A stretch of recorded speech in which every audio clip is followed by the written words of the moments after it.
Good morning, Rumble Studios. Good morning, Rumble Studios. Good morning, Rumble Studios on this 02.13.2026. Current time is 05:47 a.m. Eastern Time here in upstate New York, the southern tier of upstate New York, where I live and reside.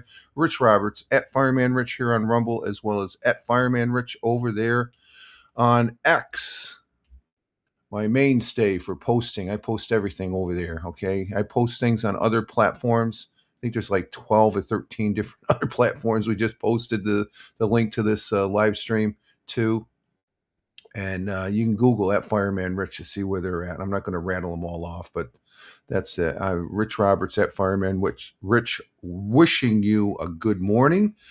Hashtag positive start to the day. Hashtag PSTTD. We do have the morning coffee. It would be a morning coffee, Friday morning coffee broadcast. We didn't have some coffee. All about the coffee, folks. All this other stuff is secondary. No, just kidding. Just kidding. But we got the coffee here. It's tasting mighty fine. Our Jersey girl, Tina, she is getting hers. But good morning, Tina, coming in from central New Jersey. And she's saying good morning. And she's getting her coffee now.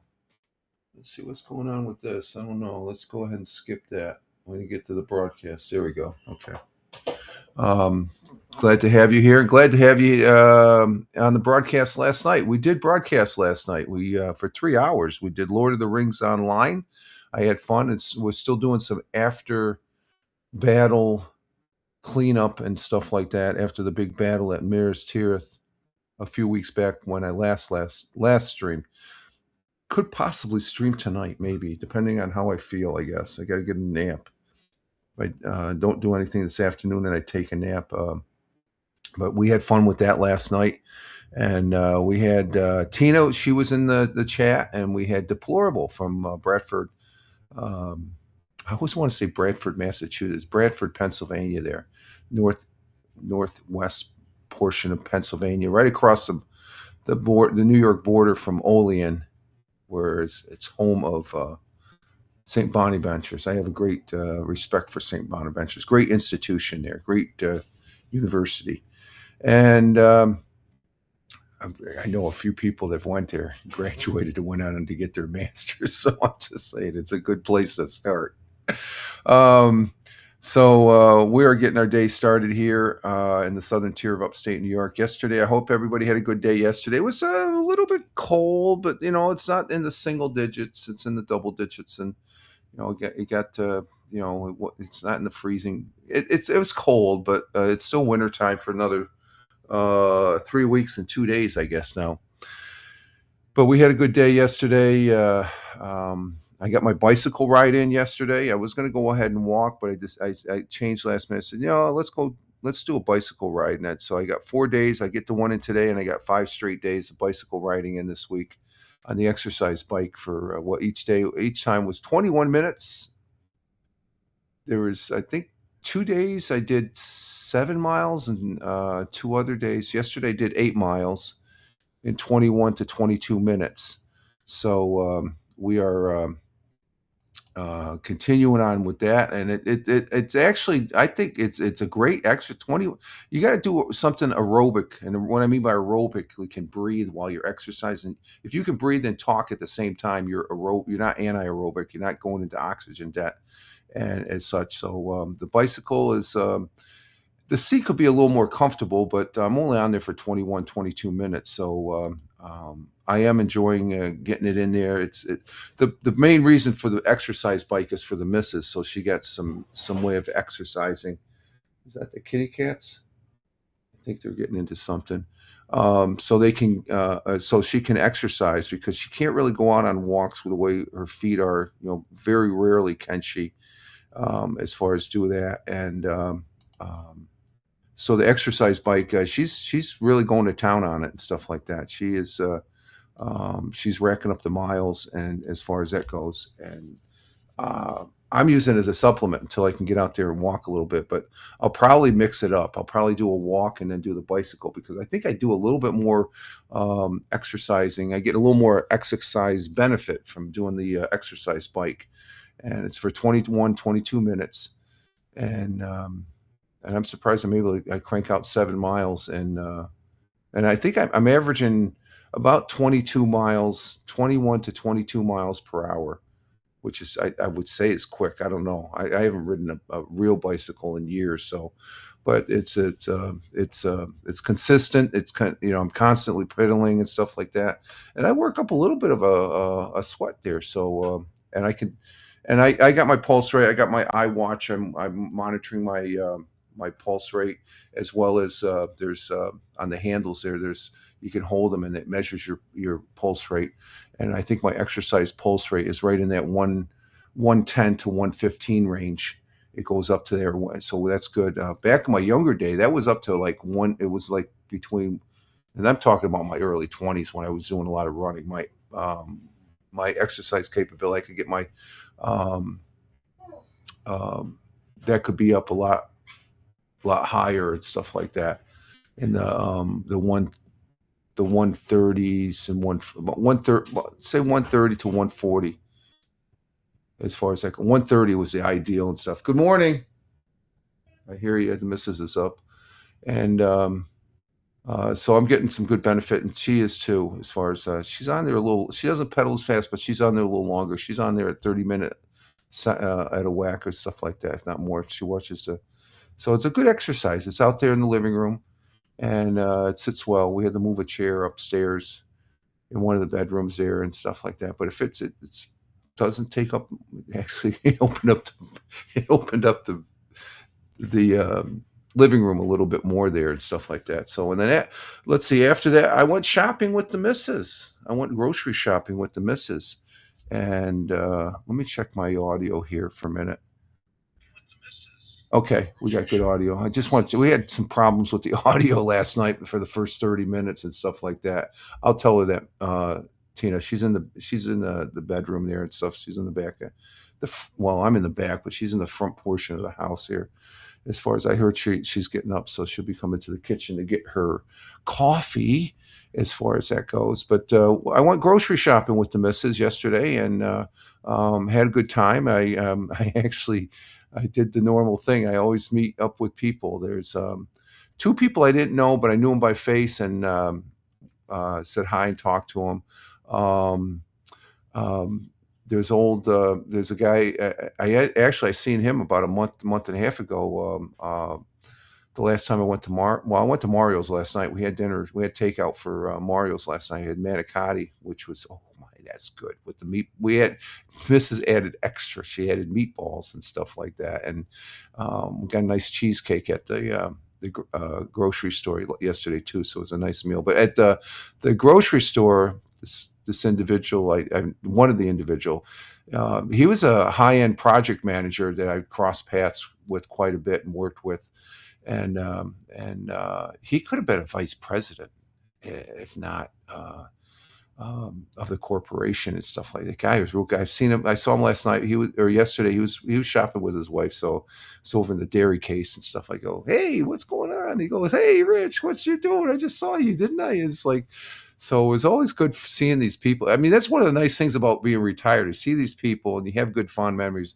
And this particular individual, he was, I mean, this guy was a leader. Oh my God, this guy was a great person, great project manager. And like I said, if he would have stayed in, I think he had a relative that was a vice president.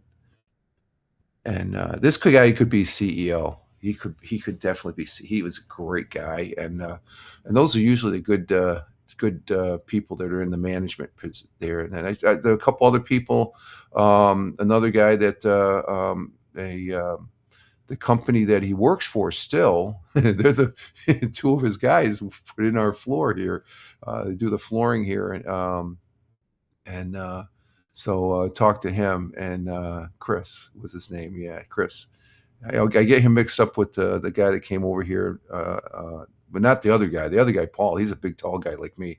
The other guy was Andy. But tell him, hey, every morning I wake up, I get my coffee. I'm looking at my kitchen floor, and I'm just saying thank you guys. You guys, they're a good bunch. They're a subcontractor to some of the companies around the area as far as doing flooring and rugs. I wish I had a nickel for every square foot of carpeting they put down because I'd be very rich. I could give up my Social Security and my retirement pay because they put down a lot of carpet. They're a good company for putting down flooring and stuff like that. So went shopping, had a good time, came back, took a nap, and then got dinner up there at Mario's, and then we live streamed yesterday. So we had a very good day yesterday as far as that goes for a Wednesday, or no, Thursday. I want to be because this is Friday. Thank God it's Friday. We made it to the weekend, folks. I'm just realizing that. I'm waking up, and but we are here broadcasting, and it just last night was really fun. It just I missed broadcasting the game. We had some major problems though, Tina. Before you came in last night, Deplorable was saying he couldn't hear my. He was saying, "Oh, I'm sorry, I didn't mean you to do it." No, no, no.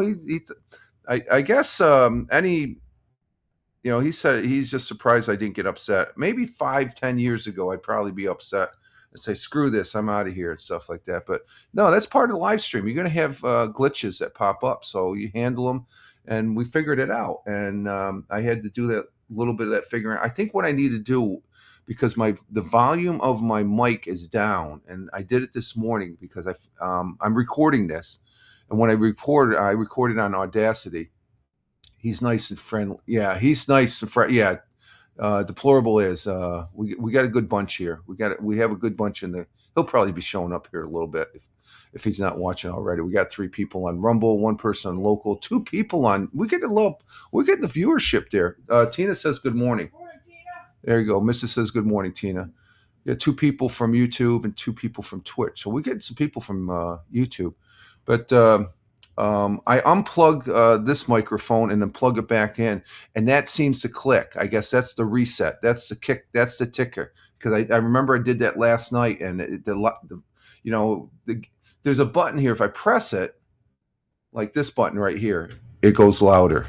Okay. And then I don't like, because if I don't depress the button like it is now, I can't get any sound off of the desktop. So I have to have, but it should be louder. And, what I'm doing on my, the, um, the mic indication on OBS, it's pegging out now. So that's the way it should be. Where before it wouldn't be doing that. And then on Audacity, I'm actually getting some sound waves as far as that goes, and it's due to the loudness. I have a little control of the loudness as far as that goes. So, it's been a while since I've gamed, so I'm always adjusting the. It's pretty straightforward here because there's nothing really in the background. But on the games, you always have background music when you're talking in front of that. So the microphone was real low, Deplorable said. So I started playing around with it. It ended up like 30, 40 minutes before we finally got some decent audio that because see, like I said, if I got this button off, you can hear me a lot louder. But the thing is, if I present something up here off of the desktop, you're not going to hear that sound. So I always try and keep it in this one, and but it would always be low. So I unplugged the microphone and plugged it back in, and like I said, that reset the sound as far as that goes. So I got to remember that as far as that's a little personality of the soundboard and stuff. So, but a very good day yesterday. It was probably the best day of the week. Well, today's the best day of the week because we're at the weekend. Yeah, it was a good day. Was it? Yeah, she didn't have the missus didn't have to cook dinner, so that's a good day and stuff like that. So a nice, relaxing day, and which was good.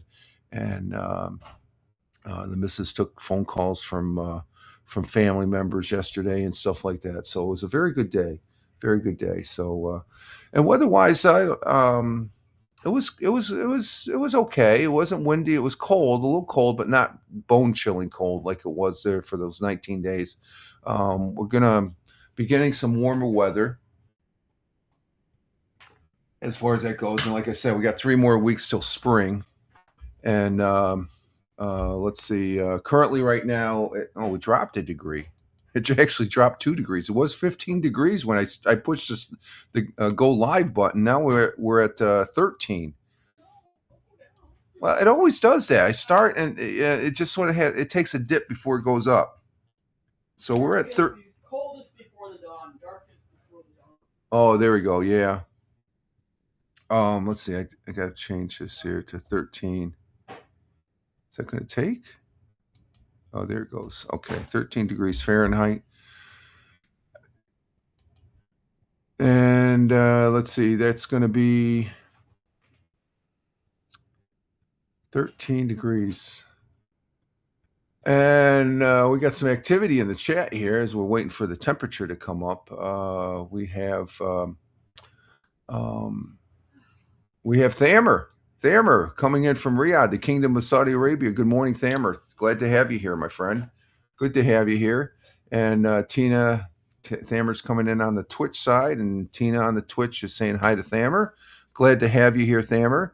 Currently here in the southern tier of upstate New York, we have, and Thamer saying good morning to Tina, and how is she feeling? And yeah, how are you feeling, Tina? Yeah, that's right. You indicated last night that you went to bed. You had dialysis yesterday, so we hope you're doing well this morning. And you're up early. We got your coffee, so that's a good thing as far as that goes. So, but Thamer's asking you how you are and stuff over there, and Tina says better now, thanks. Okay, that's good. That's good to hear. Good to hear. Currently 13 degrees Fahrenheit here in the southern tier of upstate New York, which is -10. We got to get it up. Get out of that -10 on the Celsius. -10, but it's still comfortable. As far as long as the wind isn't there, it's wintertime. Okay, so it's going to be cold. So I can handle the cold. Put a jacket on. You're okay. If the wind is blowing, it's going to be going down into the single digits with the wind chill factor. And Tina says dialysis tires me. I would imagine it would. Yeah, yeah. But so it's just we're good. We're glad that you got a good night's rest and stuff, and you feel better this morning. Let's see. It it feels like summertime, summer here, and okay, in the kingdom. Okay, so you're getting yeah, but what's the temperature there, Thamer?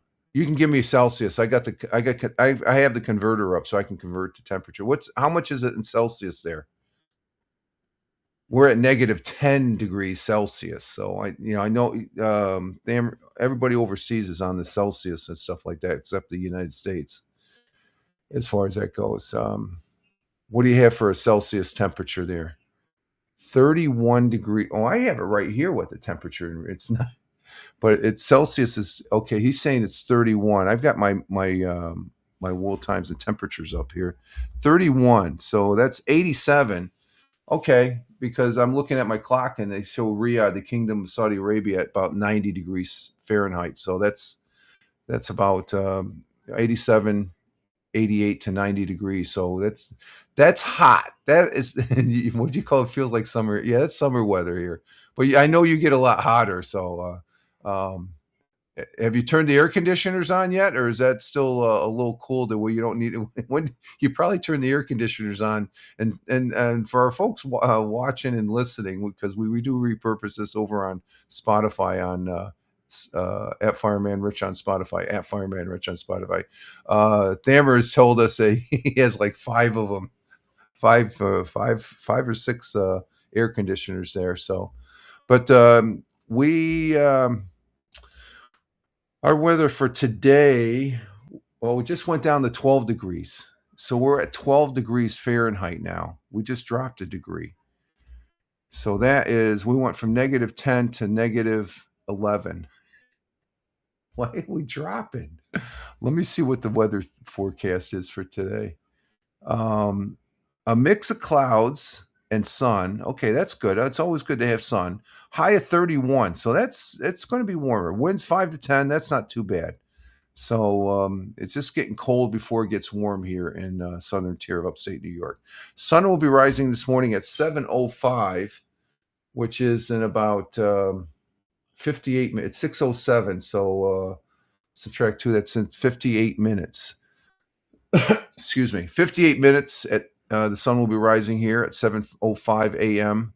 Here in southern tier of upstate New York, where I live and reside, and it'll be setting at 5:36 p.m. And when it sets at 5:36, it's still daylight for the most part for at least another 30 minutes. So the days they feel longer, they feel nice.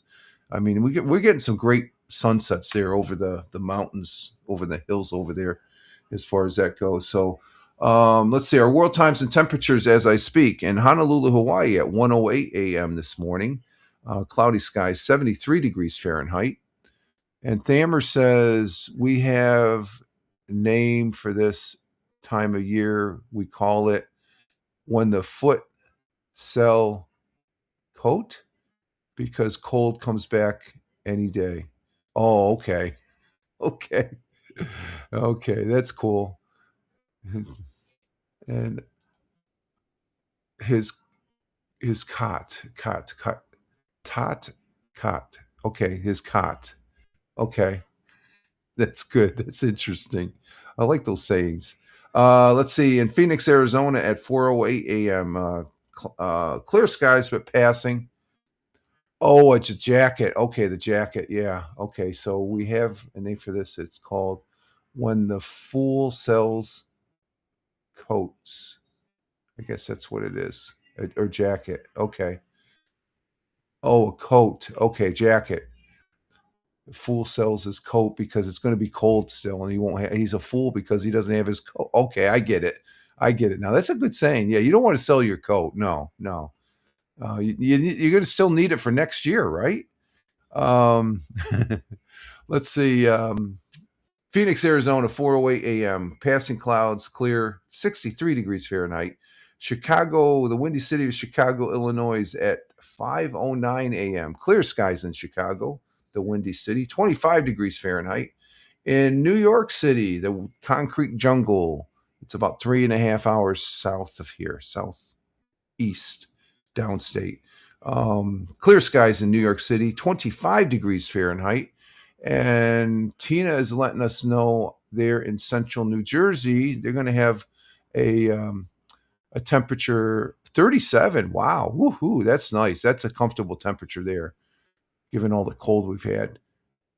And that's probably freezing to Thamer. Low of 21 degrees Fahrenheit. And it'll be sunny today. So we're going to get the sun is here in the Northeast for sure. And let's see, going across the pond, the Atlantic Ocean to London, UK at 11:10 a.m. Cloudy skies in London, 46 degrees Fahrenheit. In Milan, Italia, Mangia, Mangia, Mangia. It's lunchtime in Milan at 12:10 p.m. Sunny and clear, 55 degrees Fahrenheit, and that's warm. That's going to affect the skiing over there in, well, the skiing is in Cortina, so it's probably a little bit cooler, but they do have, I think, some skating. Um, I think I saw on the TV they had luge, not luge. What's that? Where they throw those big stones? I can't remember. I can't think of it. They had that on the TV yesterday. I didn't watch any of it. But sunny and clear in Milan, beautiful city, 56 or 65 degrees Fair is no 55. Open your eyes, Rich. Use your bifocals. Where the Thammer is at in the Kingdom of Saudi Arabia at 2:11 p.m. It's sunny and clear in Saudi, and we have 90 degrees Fahrenheit, which it's about 31, 32 degrees Celsius there. So it's quite warm there. It's getting warmer there. Skipping over to Kuala Lumpur at 7:11 p.m. in the evening. Nope, it's raining in Kuala Lumpur. I see some raindrops under the clouds. 84 degrees Fahrenheit there. Tokyo, Japan at 8:11 p.m. Clear skies in Tokyo. 46 degrees Fahrenheit. And down under on the great continent, great country, great friends and allies, Australia is. In Melbourne, Australia at 10:12 p.m. in their evening. Clear skies with some passing clouds, 61 degrees Fahrenheit. And in Sydney, Australia at 10:12 p.m., cloudy skies, 70 degrees Fahrenheit. And those are world times and temperatures as I speak. We do have a thought for today, and it's from the 14th Dalai Lama. And the 14th Dalai Lama is the high spiritual leader and head of the Tibetan Buddhism. He served as the resident spiritual and temporal leader of Tibet before 1959 and subsequently led the Tibetan government in exile. And I think Double J's has told us on the past that he's in India, I believe. Or is it Nepal? No, he's probably in India because. This is a very interesting man. He'd be one of the top 5 people I'd like to talk to. Okay, Tina, you'll be right back. But our quote and our thought for today is from him, and it goes as follows: Be kind whenever possible. It is always possible. Yeah, you don't have to yell and scream and shout like those boneheads down in Washington, D.C. Be kind. Ask, I was watching some video of the antics there on a couple of the committees and stuff, and I was just shaking my head. Is like, it's all theatrics and stuff. Just be kind. They obviously aren't kind and stuff like that. And let's see. Thamer says, I remember Tibetan flee to India when the communists took over. Yeah, it's that's not good. That's not good. It's just like they could be kind, right? Communist China could be kind, but I don't know. Sometimes they say, well, we are. It's like, I don't think so. But it's be kind whenever possible. It is always possible. The Dalai Lama. And what he's expressing in that quote is it highlights that kindness is universal. Okay, it's everywhere. You just have to execute it. Always accessible, choice required, no special skill. You don't have to have a special. You just be kind. It's just being good. You don't need no resources or specific conditions. It suggests that regardless of circumstances or extreme external negativity, an individual always has the agency to respond with compassion. That's compassion is being kind, or the very least, refrain from causing harm. Because our words can harm, words could hurt. As far as that goes, it disrupts the mental state and stuff like that. So, thank you, Dalai Lama. I know you're not. Say God bless and Godspeed. No, he's still alive. What am I saying? Don't say no, no, no. Godspeed. He's still alive. Why am he in for a long time? I'm sorry. God bless him, though. He's like I said, a very he is a man that is a very very um, kind person and stuff. And I would love to meet him. Definitely, definitely. Um, Along with the Pope, the current Pope, I would love to meet the current Pope too. Um, they're always fascinating people. Okay, our national day today. We have a few. We didn't have too many yesterday, but let's see. We have National No One Eats Alone Day. Yeah, don't eat alone. I used to do that a lot. When I was single and stuff. I go to McDonald's. I get to go through the drive-through, and I'd eat in my car. Of course, I was enjoying my McDonald's and stuff, but I don't do that too much. I go to McDonald's now. It's me and the missus and stuff. I have a great time and stuff. It's always have. Um, you don't want to eat alone. Let's see. Galentine's Day, whatever Galentine's Day, they got some drinks there. I would say we have one better than this one. I love cheddar cheese. I love cheddar. So today there's also National Cheddar Day with cheddar cheese. So cheddar cheese it's great. But I ate a lot of this when I was over in Italy, and I don't know if Tina's back yet, but I know she'll love this one. Today is hashtag National Tortellini Day. Okay, I'm back. No problem. Today is National Tortellini Day, Tina. Woohoo! I love tortellini. I ate a lot. Well, me and the missus, she loves it too. She made some tortellini soup here a few weeks back that was really good. But tortellini is the best. Every pasta lover knows February 13th celebrates the traditional stuffed pasta on National Tortellini Day. But do you think they know tortellini was inspired by the goddess Venus? I didn't know that. They had a lot of those gods back in the Roman and Greek times. Yes, I love it. Yeah, I do too, Tina. It's tortellini is a signature disc from the Italian region of Bologna, where they claim to have created this stuffed pasta packed with flavor. Italian folklore says tortellini wasn't just invented; it was an inspiration born during the medieval wars between the cities of Bologna and Modena. And I didn't know that. Okay, no, I didn't know. Okay, I didn't know either. So that's two of us. Legend says the gods Venus, Mars, and whoever this one is, Barchus, checked into an inn in the town of Castelfranco, Emilia, during a war. The innkeeper, memorized by Venus's beauty, couldn't resist peeking through the keyhole of her room late in the evening. Oh, we had a peeping Tom, an early peeping Tom there. um, the only thing he could see, though, through the keyhole was her perfect belly button. Okay. Shocked and in awe, he turned around and immediately rushed to the kitchen to roll out a sheet of pasta, created a shape almost identical to her navel. The tortellini was born. So that when you're eating tortellini, you're looking at Venus's navel. Tina's laughing at that one. I think I heard that before. Um, Today, there is still a friendly rivalry between Bologna and Modena over who truly owns the tortellini legend. Both cities agree to share the credit with the town of Castelfranco Emilia, officially being named the home of tortellini. because it sits exactly halfway between the two rivals. So that's pretty good. I when I was over in Italy, I never made it to Bologna or that other place, but I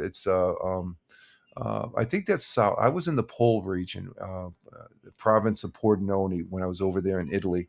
Both times I was there. That was my first duty assignment was over in Italy, 2 years there, and then I went back over after I got married to the missus, and we loved it over. The second time was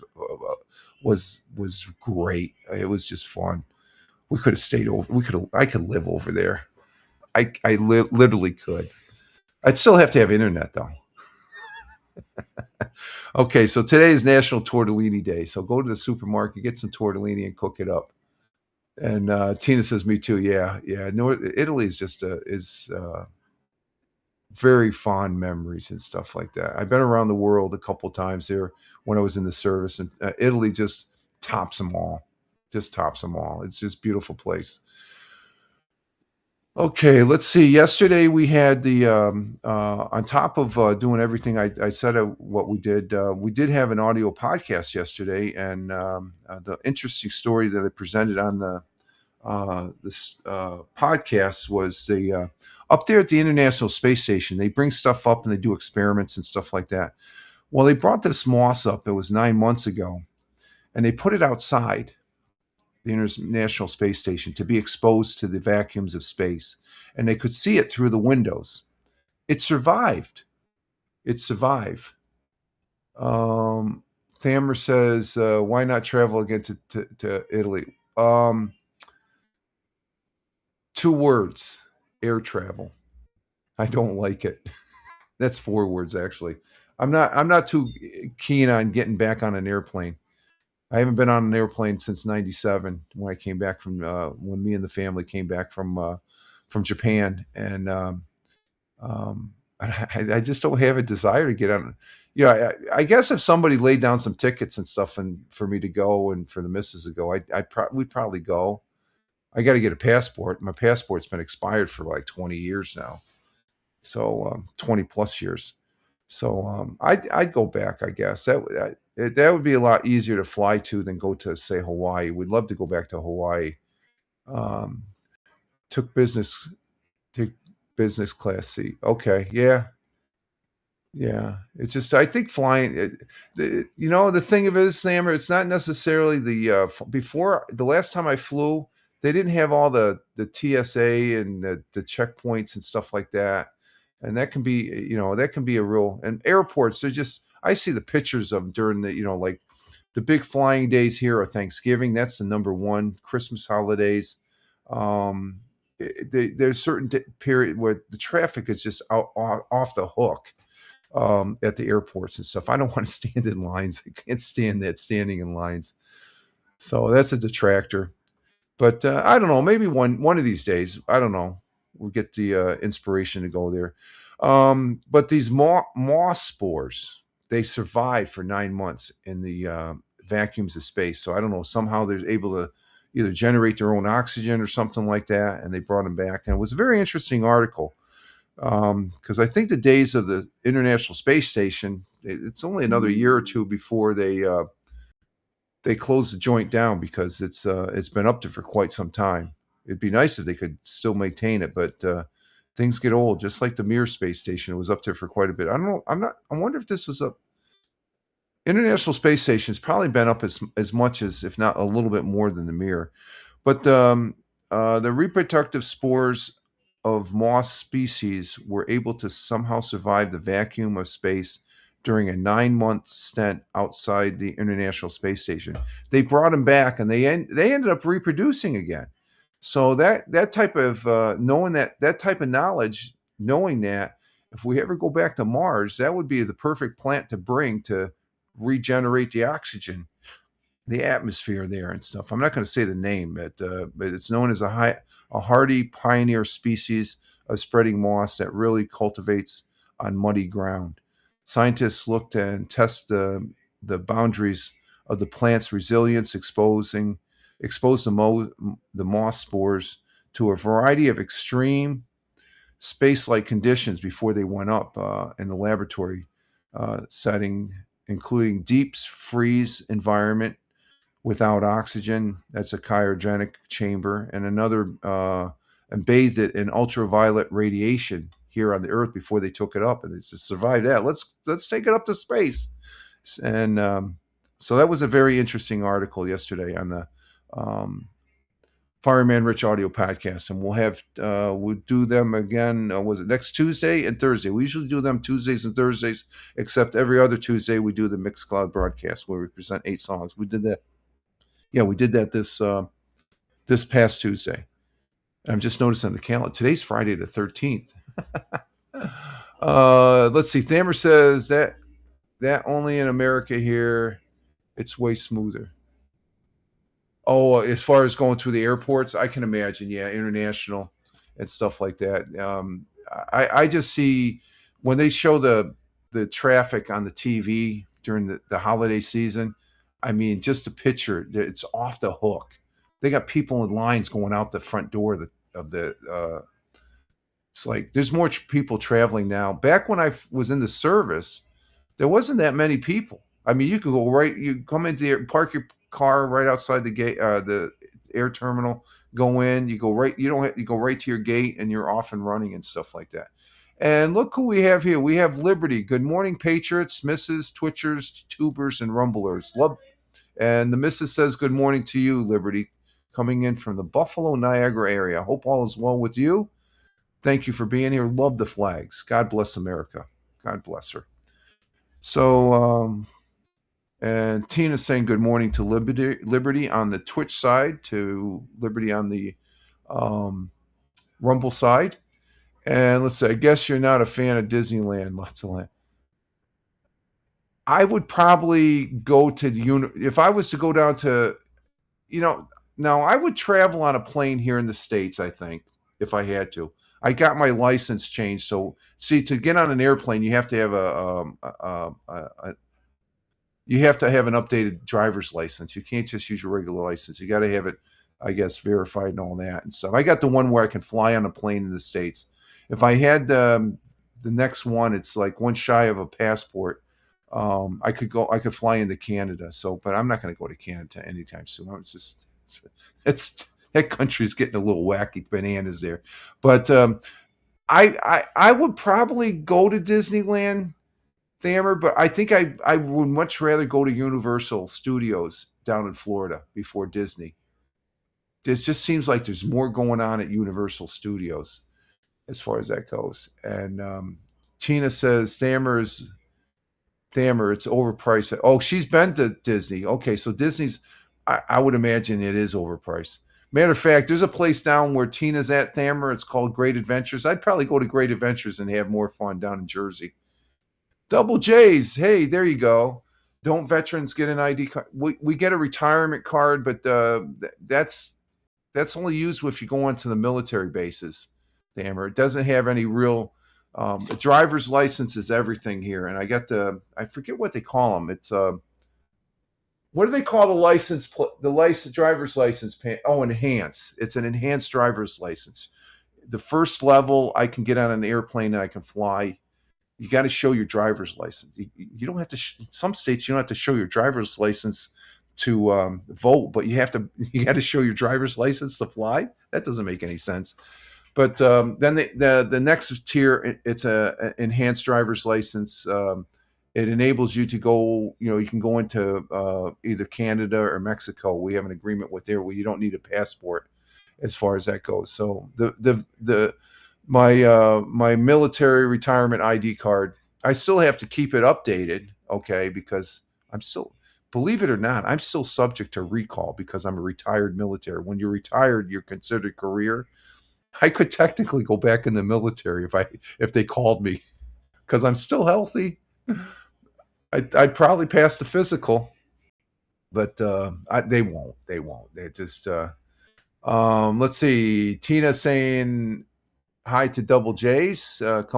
Double J's coming in from an undisclosed location that I like to say over there in the southern hemisphere. And Double J saying hi to Tina, saying hello, and glad to have you here, Double J's, on this Friday.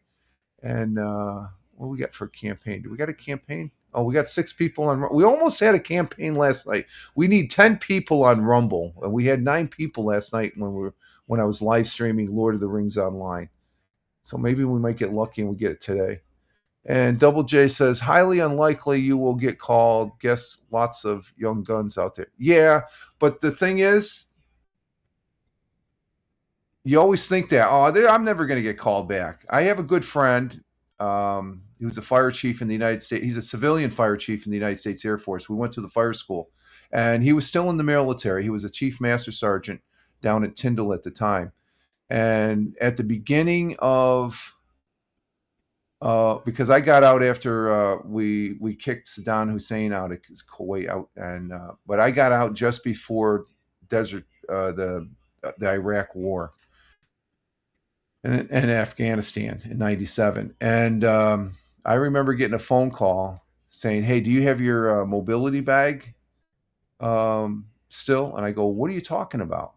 He says, and he was involved in some of the planning for that because he was at fire department headquarters. So, all these command centers were getting. He says they're talking about calling back retirees. Now, if I got called back, I wouldn't be going to the war zone. I'd be backfilling here in the States, sort of like that. So I'd be like a secondary guy and stuff like that. But it is highly unlikely. But it almost happened that one time, though. It almost happened. And let's see. Liberty says they would assign you as a military greeter. Yeah. No, they probably the game plan would I would backfill here in the States. Unless there was a dire need for me to go because of the skill set as a firefighter as far as that goes. And Thammer agrees. Universal more exciting than Disney and more likely nostalgic. Yeah, because Universal has some great films. And let's see. Double J says Desert Storm. Remember that we gave gas masks and we were giving gas masks in case Saddam did a gas. Yeah, he did drop some gas over there. Double J's. Well, I think it was actually not during the Iraq War. He was getting ready to, but I think we took out those facilities. But during the Iran, when they were battling Iran, they used chemical warfare. I've seen some of the after action films. They use them in training for us in the United States Air Force. Not a pretty sight. Chemical warfare is nasty. That's some nasty shit. Dammer goes to Double J's. I still have that gas mask bag. Oh, so you were all this. Saddam Hussein, I wouldn't put past him that he'd do that. And Double J says to Thammer, damn, that's a souvenir. Yeah, I'd keep that souvenir. I still have my mobility bag though. It has all my uniforms and stuff like that. My glass insert. I still have my glass inserts. If they were to issue to me, it's probably like 5 prescriptions back, but I still have my gas inserts for my glasses. Let's see. Thammer says Iran did that gas attack on the Kurdish. Yeah. I've talked to. We have there's a Kurdish community in Binghamton, New York, and I actually, when I worked at IBM after I got out of the Air Force, there was some. I worked with a few Kurdish people, and one of the individuals he went back as an interpreter. He left. He settled his family in Binghamton, and he worked at IBM. We worked in manufacturing. Then we had a send off for him because he was going back over to be an interpreter over in Afghanistan. And really nice guy. Yeah, he told me some story. He had he said him and his family, they each had I guess it was normal to have a $50,000 bounty on their head or something like that when he was living in Iraq, as far as that goes. And let's see, Iran did that gas attack. I did that one. Okay, what? Oh, here we go. Iran, yeah, and the Kurdish. That was the northern part of Iraq, as far as that. I guess that did that border Afghanistan, I think. But okay, so let's see.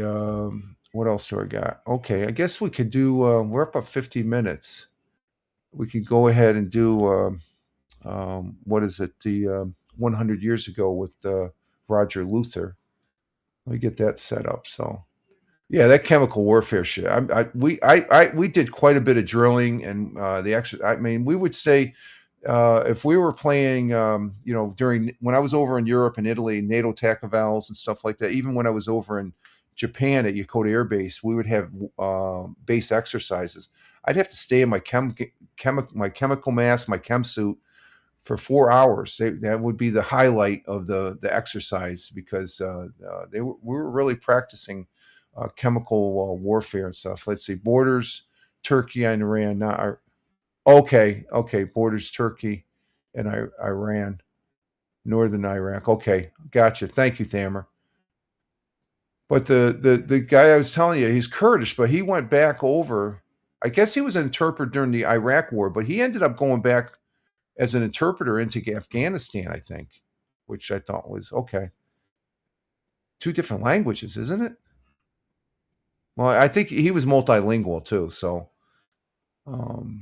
really nice guy, really interesting. He gave actually, if I dug it up, I have some old. I'm gonna have to dig that up for you guys there, Thamer, and I have some old Iraqi money that has Saddam Hussein on them. I know, somewhere tucked away someplace. Before he left, he said here, and it's just like, oh, this would be worth like a couple $100, but it's not. But just the nostalgia that I have some of that. Oh, okay, that's probably it. Probably he speaks Persian. Okay, yeah, I guess that's for that area and stuff like that. But I'm gonna have to bring that out. You probably. I'm gonna have to show it to you. Maybe you can tell me how much it was worth back in the day and stuff. It's various increments. He didn't give me any coin, but it's paper. It's paper money as far as that goes. And I remember there's this one. It's a big bill like this, and it's reddish, and it has a picture of Saddam Hussein on it. And he says, "I'm not supposed to have this, but," he says, "I give you this as a souvenir." It's like, okay. So it was interesting. Okay, let's see. What do we got? Let's set up for Roger Luther here for 100 years ago. And we got that there.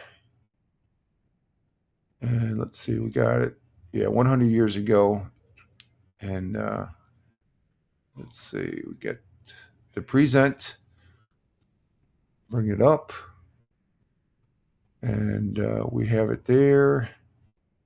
Let me go ahead and bring it up on the board here. There it is, 100 years ago. And I'm going to drop my camera on this, and we'll bring up Roger Luther. He's, again, also, I have no affiliation with Fox 40 News or any of the other news web pages that we present here on the Friday morning coffee, just to give you an idea. Let's see. Thamer says, I need that $2 bill as a souvenir. Oh, okay. Let's see. I got one. You mean you're talking about? Oh, it's taped up there. I got one taped up on my picture up here of the firefighter going into the the $2 bill. They still have them. They're still legal tender, $2 bills. Don't ever accept a $3 bill though. That's false. Okay, here's Roger Luther on Fox 40. Again, no affiliation. I have no affiliation with Fox 40. But we present 100 years ago as of February 11th, which is this past Wednesday. So it's February 11th, 1926. Gives you an idea what it was like here in the southern tier of upstate New York. So here we go. 100 years ago today, the annual Valentine Dance of the Binghamton Post 80 American Legion will be held at the Clubhouse at 76 Main Street tonight. More than 14,000 workers in the Endicott Johnson shoemaking plants today drew their share of the profits from last year. The company paid out over $1,150,000 to the workers. A hearing will be held Monday to discuss public protests against the building of a large steel gas storage tank at Court and Tompkins Street. The tank will be over 200 feet high. And finally, acting on a tip, police stopped a mother and daughter driving a horse-drawn sleigh on East Franklin Street, found 2 gallons of white mule hidden by their skirts. And that was the news, February 11th, 1926.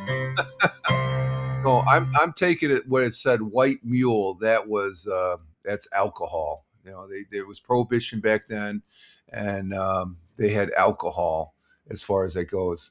Let's see. Thamer says a lot of profit sharing. Well, the thing of it is, they ended up getting something like we had the Endicott Johnson shoe. That was Mr. Johnson that the city of Johnson City was named after. He's the guy I'm always talking about. He was a pillar of a man in the community back then, and he paid his workers well for $10 back then. Thamer was worth probably $100 today, and I think some of them got like they got like maybe $80 or something like that for that bonus, but the $80 was worth like 100 or was it worth $1,000 and stuff like that.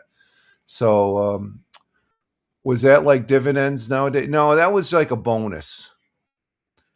The dividends they didn't have the stock stuff like that like they do today, and that's an interesting thing. The stock market here in the United States, it went over 50,000. That's unheard of. That's unreal. My 401k is looking really nice right now. So a little extra there, but yeah, it was just a one-time payout and stuff like that. So, and they probably didn't have to pay taxes. Now, if I got a payout like that, I'd have to pay taxes and stuff like that. Profit sharing. Yeah, well, I guess they had so much, and Mr. Johnson there, he was a very forward-thinking man. A lot of companies back then didn't do that.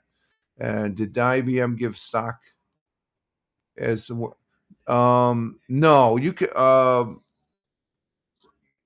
I got it out of it was a 401k, and I did have because I was vested I was there for 9 years, and my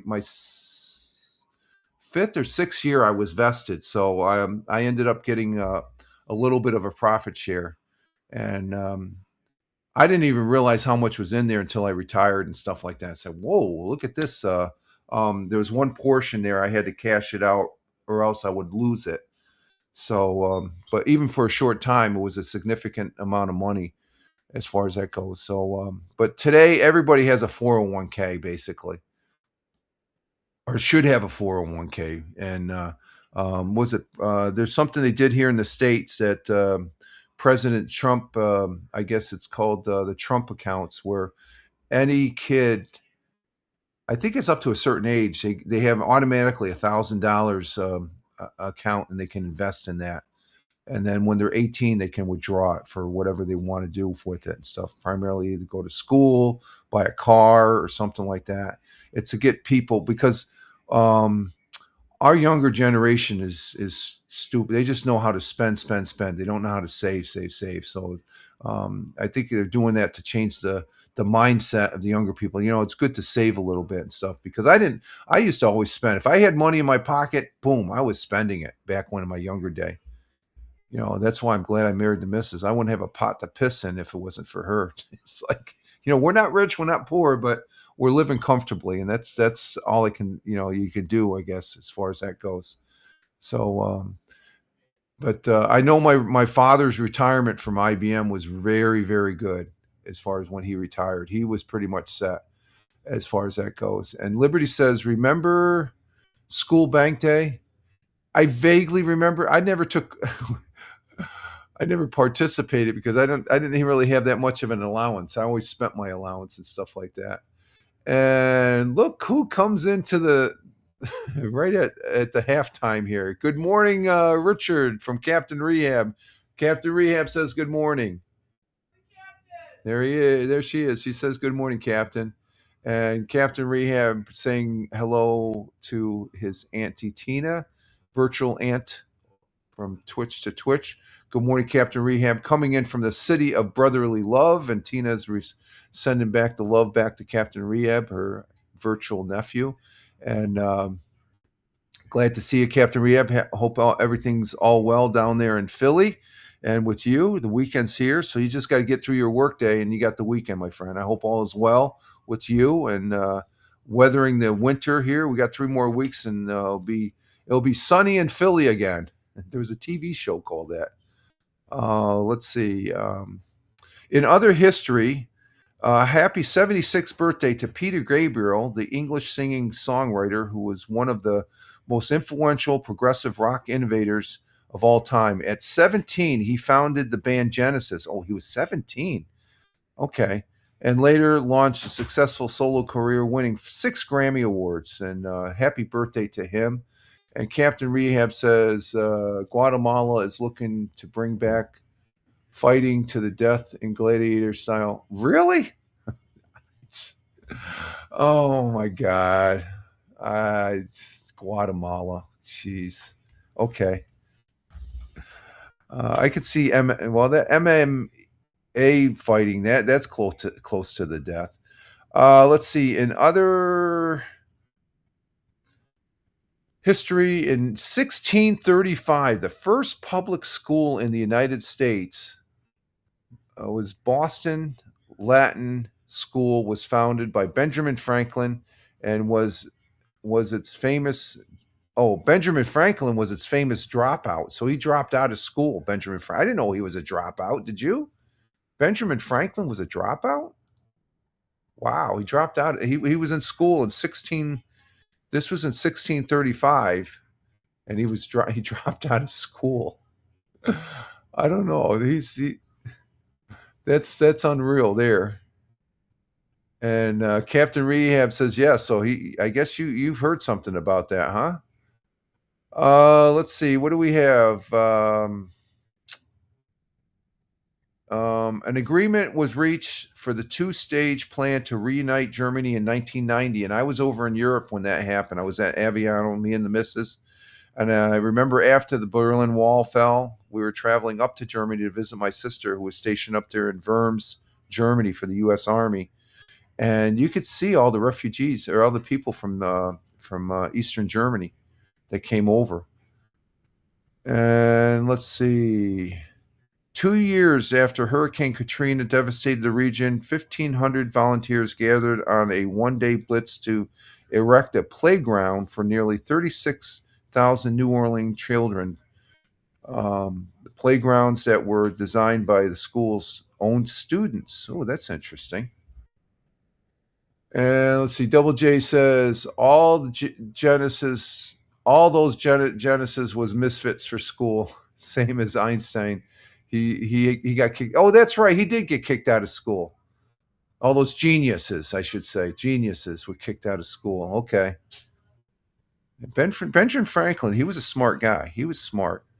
Let's see. Washington became the 7th U.S. state to legalize same-sex marriage back in 2012.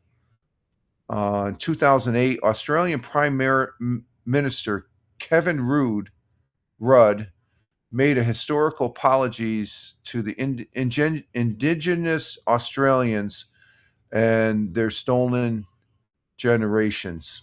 Okay. I don't know. Just goes back to that stolen land. Well, is it really stolen? We live in a modern day. Yeah, I guess it was.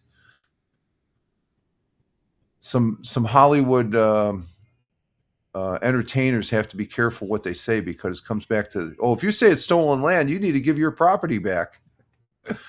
Let's see. In 1965, during the Vietnam War, President Lyndon B. Johnson authorized Operation Rolling Thunder, one of the major campaigns to bring the North Vietnamese to the peace table there in Paris.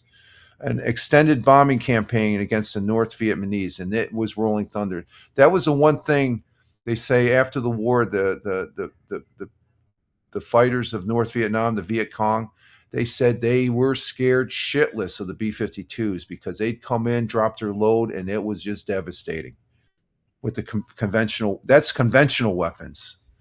It was literally. 1980, the 13th Winter Olympics opened in Lake Placid, New York on this day. So in the Winter Olympics right now, I guess they're going pretty good over there in Milan and Cortina. And let's see. And that's about it for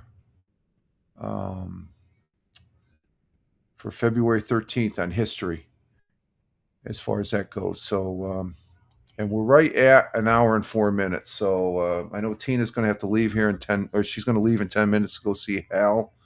And Jim Figerty, Liam is still, he came online usually he's on earlier, but he came online just about 10 minutes before I came online this morning. So he's up. I'm seeing he's up. So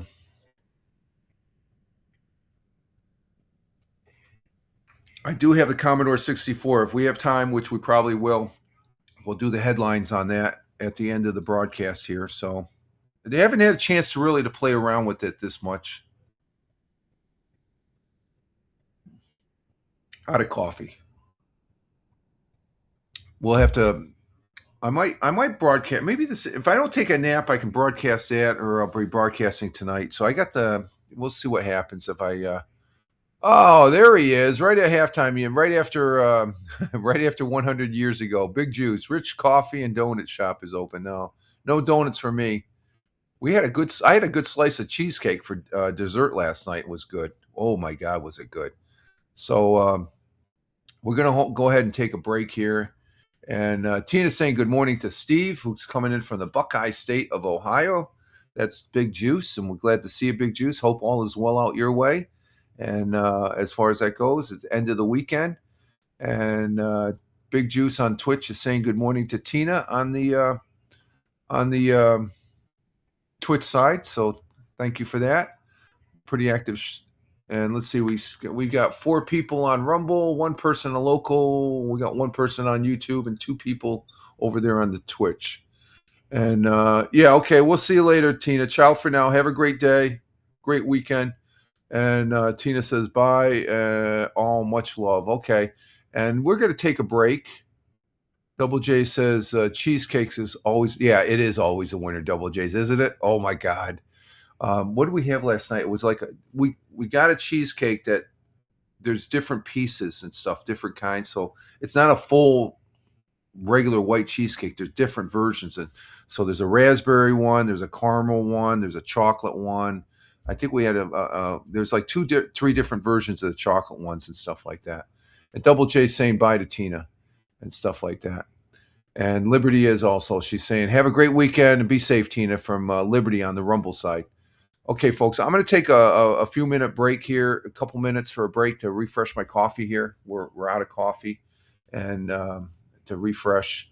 And let's see, Big Juice says, yes, cheesecake is for lovers and Valentine's Day is coming up. Yeah.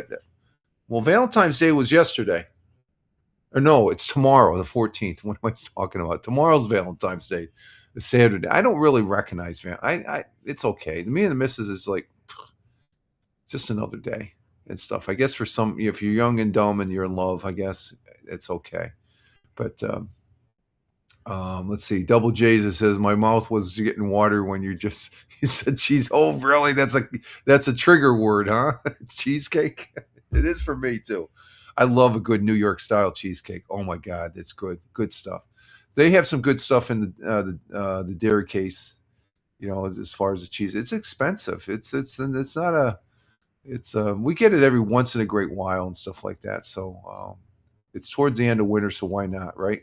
All right, folks, I'm going to go ahead and take a little break, and we will be right back and continue with the broadcast here. Just sort of hold tight, and I'm going to refresh my coffee. Be back in a couple minutes.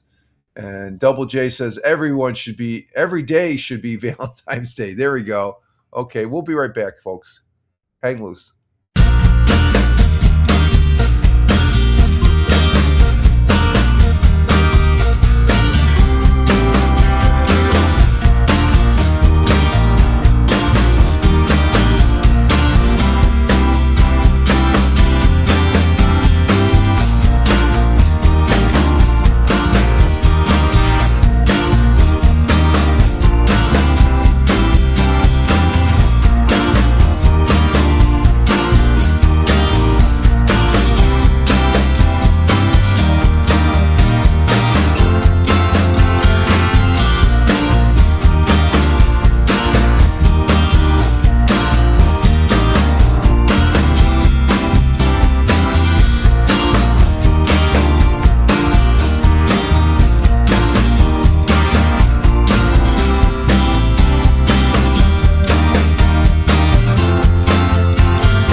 we're back. We're back here for the Friday morning coffee for the 02.13.2026 at Rumble video broadcast here. And I am Rich Roberts at Fireman Rich here on Rumble, at Fireman Rich over there on X, where that's my mainstay for posting on these social media feeds.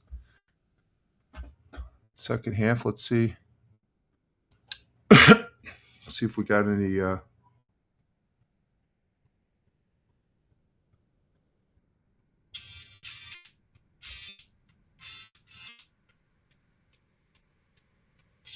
let's see if we got any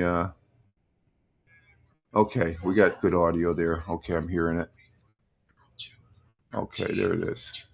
That's from the Surface 3 there. So, but we are back here, and Rich Roberts again, wishing you a good morning here. If you're just joining us, we had a good first hour there. We're going to be up for another hour here for and the coffee. We got our second cup of coffee here,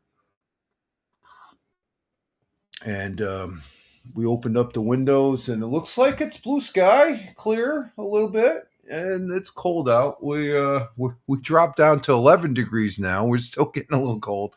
I was a little bit longer now because we have some outdoor cats. We sort of feed in the morning time and stuff. So I brought some food out to them. That's why. And let's see in the chat there. Thank you, Big Juice, for the walking penguins there, or whatever that. It's not a penguin. It's one of those birds there that I can't think of what they are. Audio strength is 5. Audio. Oh, okay, 5. Okay, that's 5 by 5. Okay, gotcha. Double J's. 5 by 5. Thank you. Yeah, we had. I'm still a squirrely. I get squirrely about my audio here and stuff. I've always been like that because before I did the live stream, I would do audio, so it was always like, okay, how's my audio sound as far as that goes? And this microphone has a different sound than this microphone. This is my original. I got this during Blab. This is a CAD U37. This is the one I use for the. I plug in and it goes through the. Because I got different ways of doing audio. This is the Marantz. It's a pretty decent high. It's about a $50 microphone. This is a CAD U37. I got this for $35. This is a freaking solid. But it's a USB. This is more or less goes into the jack, the multi-jack there, into the sounds. But this one I use for audio podcasts, and I got this during the Blab days. I always said that. This is so. I still use it, and it gives me a better.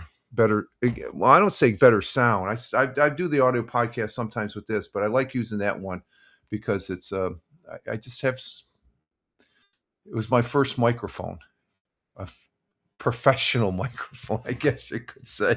It wasn't it wasn't like the little doodad off of the earbuds here, that type of microphone. It's a condenser mic. They're condenser mics, so but they put out a pretty decent sound, better than I never use the microphone off of the cam. Sometimes it sound I've tried it. This is back in the day. I tried it once, but it sounds pretty good. But there's something about having a microphone in front of you as far as that goes. Double J says the only time the audio goes is when you switch from live screen, show us, and show a video. When you switch back to mostly the audio go. Yeah, there's because the audio that on the video that's coming from the desktop, and there's a little. I run it through a Behringer 802, and sometimes this is an old Behringer 802 soundboard. I've had that for 10 years now, over 10 years, and so yeah, there's going to be some variation of the sound there and stuff like that. But for the audio podcast, I try and keep it consistent. But if I bring anything off of the webpage, it's going to drop a little bit, and that was the case there with the gaming last night because I'm talking on this one, and the gaming is coming off of the desktop. So you got two directions the sound is coming off of. The sound from the game was good, but then the sound on the microphone was low. So once you start playing around when you're live streaming, unless you do a hard reset, which that's what I did with the soundboard, because once you start live streaming, it's a pain in the ass to get it restarted again and stuff like that. And so I last night I learned, and I relearned, I guess, because is unplug it, plug it back in, and then take the microphone out and plug it back in, and that resets it or stuff like that. There's something about reset, because I have to do that with the audio coming off of the older than dirt iPad Mini. The jack that's in there for the audio that goes into the soundboard, I have to pull that out and push it back in to set up, to reset it to work, I guess. So it's sort of like a reset button, a reset process. And when I did that last night, it suddenly remember. Oh yeah, I got to do that sometimes, because audio is not. It's always changing. It's always flowing and stuff like that. It's consistent. You're going to have some ups and downs and stuff like that. And I guess that's why I was surprised. Deplorable was on last night in the chat, and he said, "Oh, he's apologized." No, don't apologize. It's just I'm having fun with this. You're going to have mistakes. I don't. It's like I can roll with it. It's I know there's some people that get bent out of shape and stuff. Well, that's them. I'm not them. So I 10 years ago I'd be pissed off, but now I just go with the flow as far as that goes. And oh, hey, Farmer coming in from Virginia. Good morning, our good friend Farmer. Good morning, everyone, he says. And I noticed Liberty saying on the Rumble side, good morning to Farmer as well. Good to have you here. We're on the second half of the broadcast here. Hope you're having, the weekend's here for you. So, give a little extra bird feed or chicken feed there to the chickens. Love those chickens. Okay, let's see what we got here. We're going to be presenting some web pages here. Like I said earlier, they're news orientated, such as Fox 40. No affiliation with them. WEBO, the radio station here in Owego. WENY radio station out there in Binghamton. Channel 12, the CBS affiliate in Johnson City. WAAL, they're another radio station. Sometimes we don't get anything from the radio stations, but sometimes they have an interesting article. Channel 34, which is NBC affiliate out of Binghamton. WENY, which is an ABC affiliate out at Elmira, that's out west here. We look at their webpage. Let's see, they look like they got one or two things there. And what's the other one? Channel 18 out there in Elmira also. The Penny Saver. What's this on the Penny Saver? That's me. Okay, doesn't look. KGB 92.5, the first radio station in the Southern Tier. It's over 100 years old. It's a Binghamton's rock, KGB. That's a good rock station. And KISS 104, sister's channel of WAAL. We look at their webpage. Spectrum News. We look at Spectrum News now.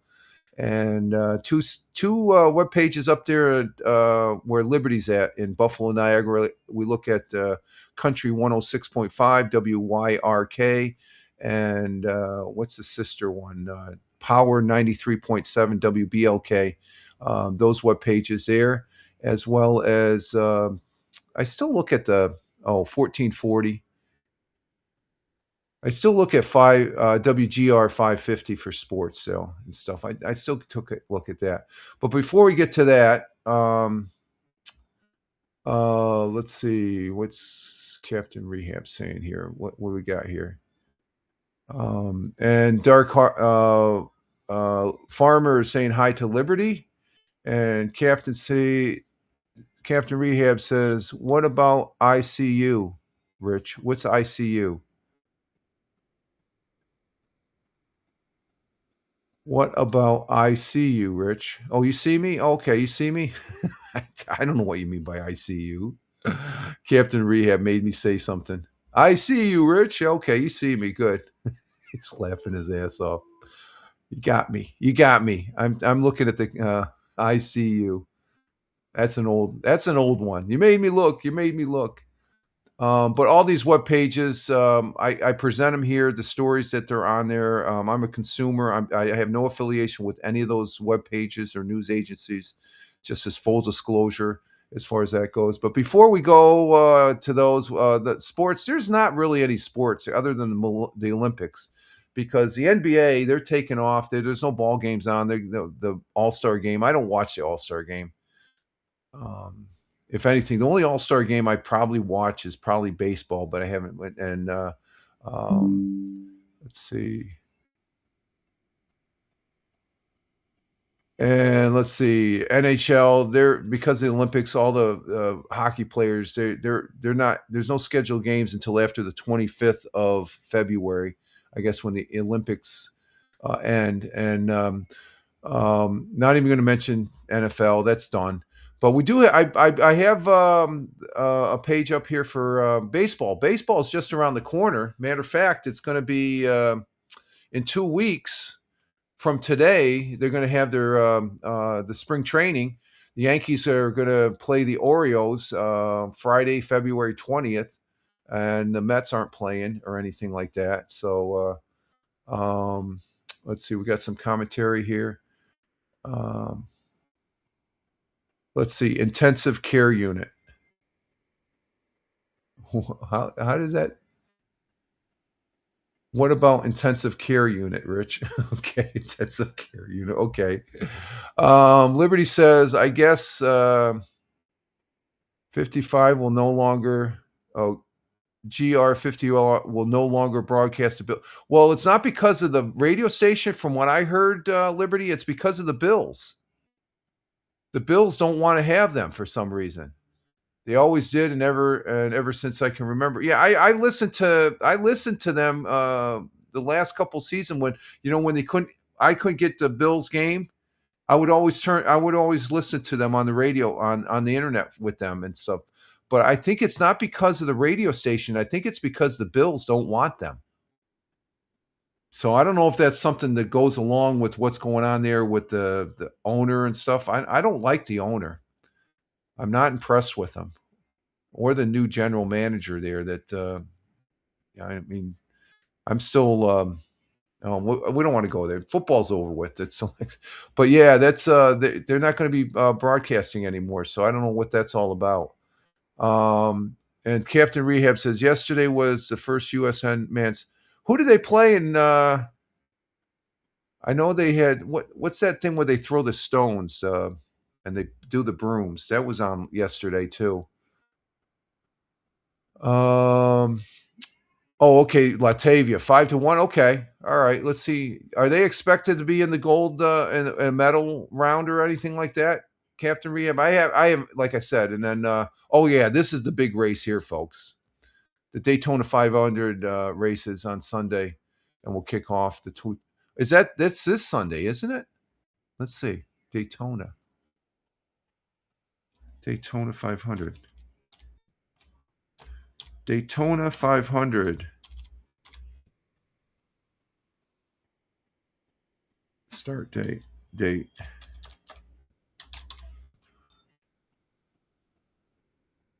February 15th. Yeah, that's this week. That's this Sunday. Yeah, okay. Thank you, Captain Rehab. Doing it with the sports there. Thank you. Reminding me. Got the Daytona 500. I'd probably figure that. That's a big race. I watch that race. I usually have that race on during the day here. If I'm sitting here, that race is on the box there. So we'll be watching that. And let's see. Oh, this is the first time I'm hearing it. Oh no, I heard on the radio station there, Liberty. I saw an article, and I think it was on 55. What's that channel there? Yeah, WGR 550. They actually, I think I saw it on. They had an article on it and stuff like that on their page, and it was the Buffalo Bills. I got the indication it was the Buffalo Bills that did not want them, as far as that goes, and which is sad. I'd be interested to see who, because they've always played the Bills games that I can remember. Okay, so you go back a lot longer than me. So as far as knowing about the radio station there and stuff, I've started listening to that radio station. I think it was about 3 years ago. I started listening to it, and let's see. Captain Rehab says prediction is Canada versus U.S. Oh, really? Okay, because I know the women's, they beat Canada. I saw the headline on that, the women's hockey team, as far as that goes, Captain Rehab. So hockey, but the thing is, it's NHL players on the hockey team. I'd be interested. I gotta have to check that out, see what NHL players are on the. And let's see, I'd rather play Pong than watch NASCAR or golf. Sorry. No problem. That's fine. Um, the Daytona 500 is probably the only race I really watch. I used to, as a kid, I used to always watch the Indy 500, and I was a little pissed off as a kid because my father, he went. It was 1960 69, I think, when Mark Donahue won. I think it was not 69. Let's see, Mark Donahue. Let's see, when did he win? Mark Donahue. Indy 500 win. Let's see, Mark Donahue. Oh, is that? I'm sorry, 72. Mark Donahue. It was a 72. He was in Indianapolis. Okay, that was just before we moved downstate. My father went to the Indy 500 in 72. Who won it in 69? Indy 500 when in 1969. I think that was AJ Foyt. That's why I'm getting it mixed up. Let's see. Oh, Bobby Unser was 68. What was 69? Indy 569 was Mario Andretti. That's what it was. I like Mario Andretti. Okay, I was a follower of Mario Andretti, but it was 72 there. That's when my father he saw Mark Donahue won, and I wanted to go. It was him and my uncle. They went out, drove out to. He had tickets, and they went out.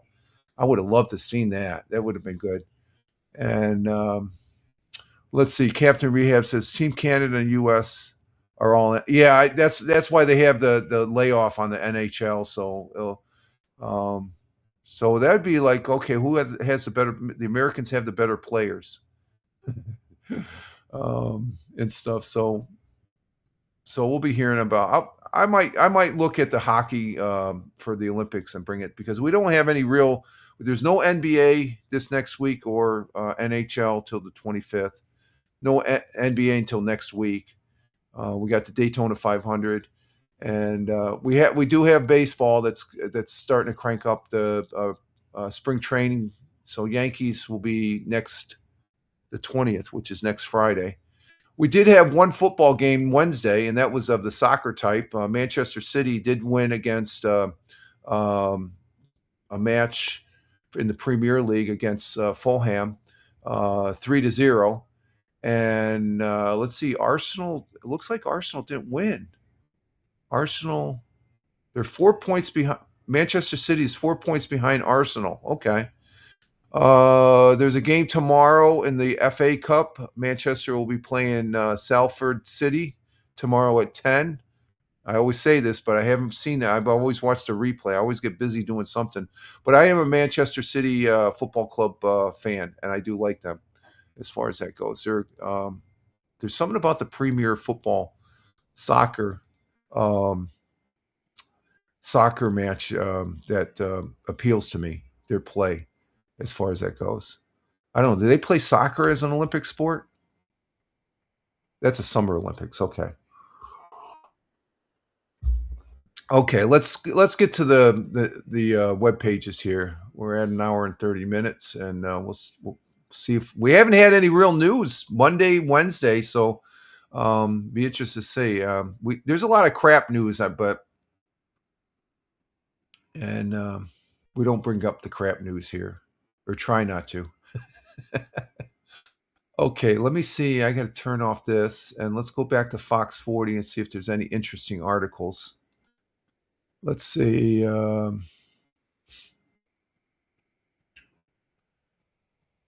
Emergency crews respond to a boat fire on Grand Avenue.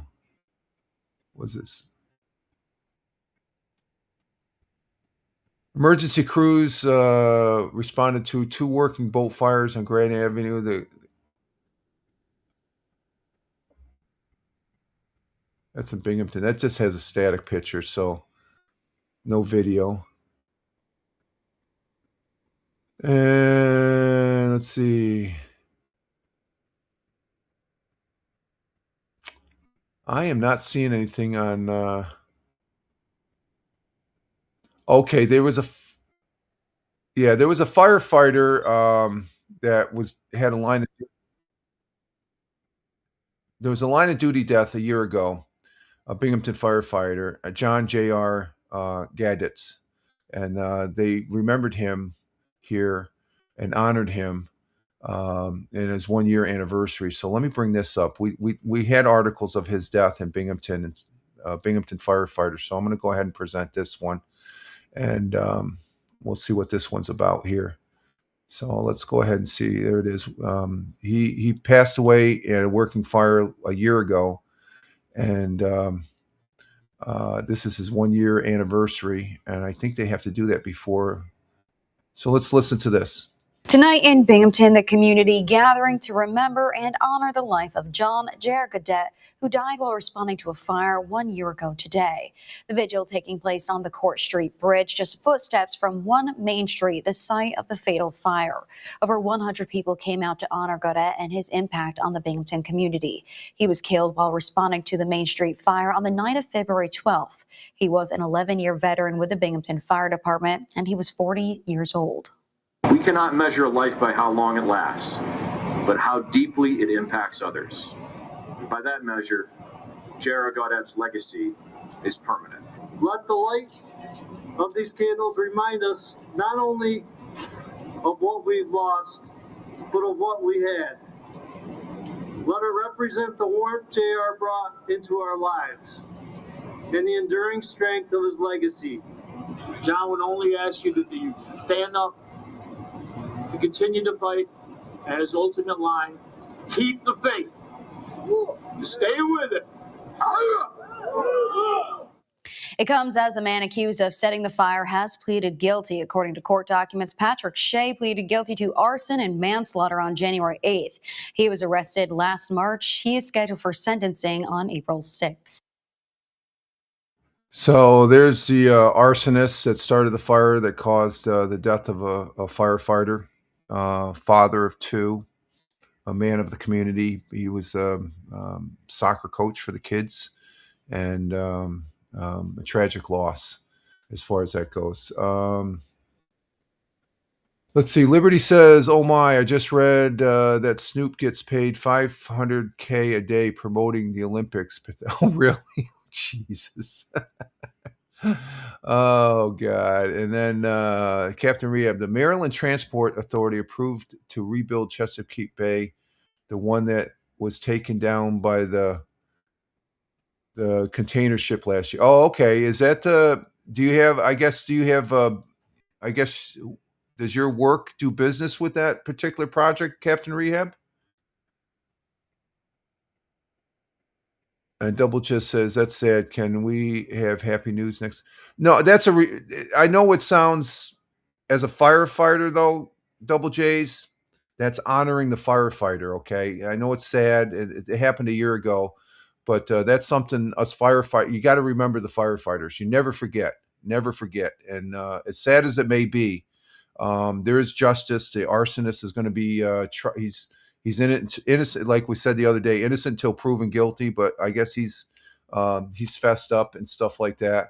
And as far as that goes, and Liberty says blessings to him. Yeah, yeah. And Captain, oh no, you don't have. Okay. Just I know when you bring up these major projects, I'm thinking your company might have something to do with them and stuff like that. Because you mentioned some airports up here. It's I guess the extension of the Binghamton runway or else out now one of the airports up here and stuff. But no, Double J's. I know it's sad, but I'm going to always bring that up here because it's ingrained in me. Okay, you never forget a fallen firefighter, as far as that goes. So for me to recognize them here, I'm just honoring that person as far as being a firefighter. It's a tradition. Okay, it's something that I'm very, very passionate about. You never forget a fallen firefighter, as far as that goes. And when they mention it in the news, I have to bring that up for my own self. Okay, so just sort of bear with it, I guess. It's just, again, it's honoring a very good person, and it's tragic. And I've been in that field, so I saw my share of some bad things, but we have to remember them. And Liberty says firefighters are like Well, firefighters were both brothers and sisters and stuff because there's female firefighters, okay? And I've worked with some of the best when I was in the Air Force, believe me. You can, you may have some disagreements with when you're working during the day in, day out job and stuff like that. But when it comes to when you're on that fire ground, everybody is there as one team and stuff like that. So, I mean, you may hate the guy's guts when you're off duty and stuff like that, but when it's at the fire, that gets parked at the door. It has no bearing. You don't bring that crap onto the fire ground and stuff. There's one mission: to save lives and preserve property if possible, and stuff like that. And it's always a tragic. I mean, the Binghamton hasn't had a fallen firefighter in a number of years, and it is a rarity. It is, even though I think they average. I used to keep tabs on them because, but it just got too. That became real sad. So I can't do that anymore. But it usually averages about anywhere nationally. I think there's like anywhere from 100, between 100 and 120 national firefighter deaths and stuff like that. And Captain Rehab says, if I'm biologically male but identified as a female, am I not going to go there, Captain Rehab? I'm not going to bring that up. That's not funny with that. So I'm just going to skip it. Let's see. I think that arsonist should be tried. Oh, he will be. He will be. He's going to be tried. I think he's going to go to jail. He's in jail for life. Okay. They got him, they caught him. And I think, because the fire was set. Yeah. Arson. And that's the whole thing with an arsonist. It's set intentionally. And, let me see something. Let me read the thing. Yeah, they don't even have verbiage on him and stuff like that. Yeah, that last one, I Captain Rehab being Captain Rehab, I guess. Okay, let's see what else we got on the Fox News here. And I don't think that's it. Just remembered in the firefighter, and they did have a fire of boats, but it's just a static picture. And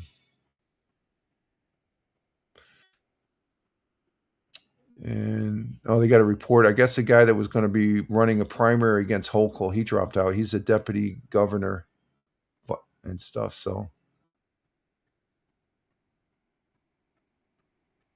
and I guess the West End Park in Binghamton is going to be renamed the J.R. Gandit Memorial Park. So that's good. So he's not forgotten.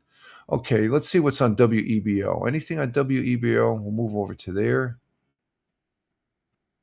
And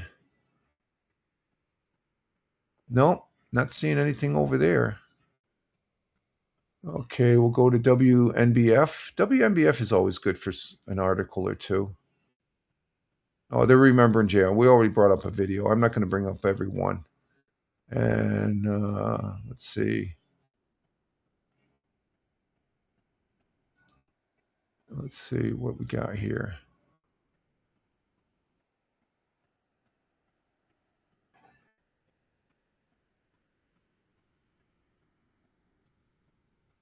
Well, WEBO does have a video. Let's go ahead and bring up. How long is that video? Let's see. Let's go ahead and bring this up.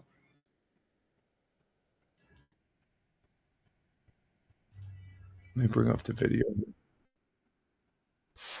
We got Bob Joseph. He has a video, 1 year remembering of. So let's go ahead and bring this up here. Let's see. What do we want? Oh, we want that like that. And we'll share that. And we'll watch. Okay, we got to go back. Oh, what the hell am I doing here? Let's see.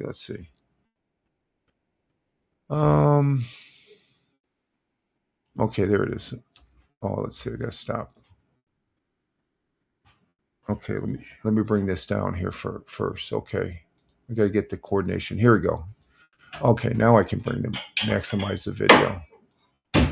Let's see, maximize, and here it is. This is Bob Joseph from WNBF, and he has a YouTube video that's about 2 minutes. We'll watch this. February 12th, 2026. It's been a year since Binghamton firefighter J.R. Godet died. The building collapsed as he fought a fire here on Main Street in Binghamton.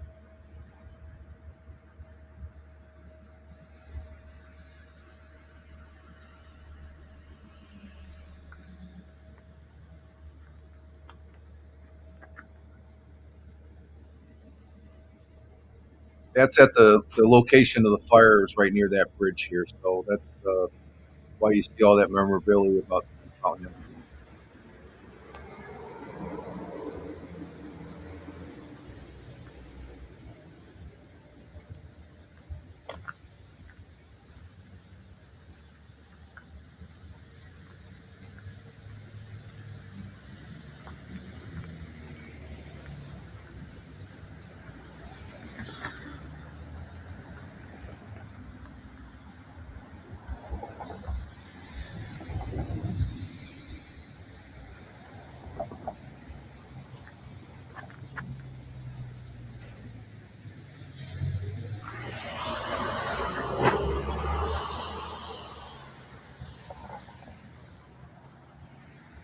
Yeah, that's the location of the fire is right there. We remember and honor a true American hero. Binghamton's J.R. Godet. He will never be forgotten.